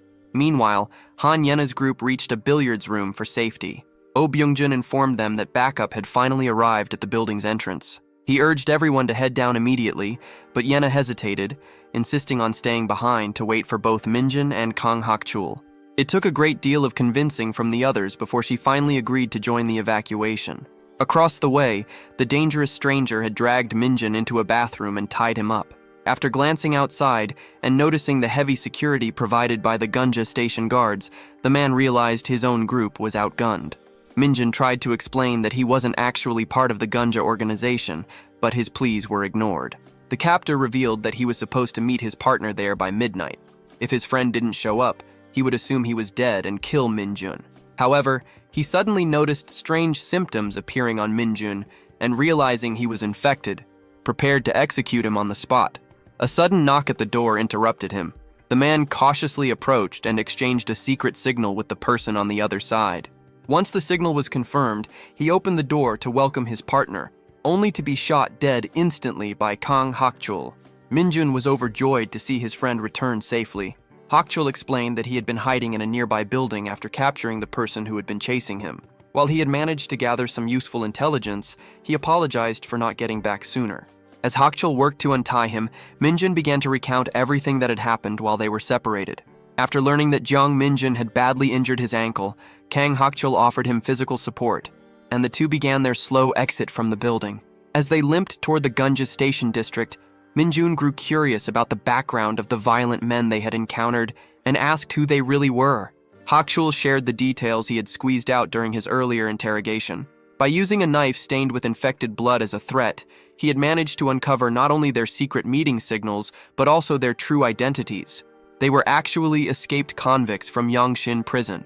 During the initial chaos of the outbreak, a massive riot had broken out at the facility, allowing many prisoners to flee. Some of these criminals had headed toward the city after hearing of its collapse, hoping to loot banks and high-end stores for valuables. When Hakchul pushed for information regarding their silenced weapons, the captive revealed a startling detail. The gang hadn't stolen the guns from a traditional armory. Instead, their members had found a dropped supply crate after hearing helicopters overhead. Inside were 2 AR rifles and a grenade. One of those rifles was currently being used by their leader. Aside from a few other grenades and a rifle scavenged from a dead soldier, the rest of the gang relied mostly on hand-to-hand weapons. Hakchul noted that the crate looked like it had been professionally packed for special forces. Concluding his explanation, Hakchul suggested that someone was intentionally dropping weaponry to help stabilize the region, though the specific country responsible remained a mystery. Minjun could only sigh at how bizarre and out of control the world had become. However, their conversation was cut short by a horrific sight as they rounded a corner. The road ahead was a scene of total slaughter, with bodies scattered across the pavement and blood everywhere. Blocking the path were 2 buses parked across the street to form a massive barricade. Hanging prominently above the roadblock was a large banner that issued a chilling warning. Anyone who approached would be shot on sight.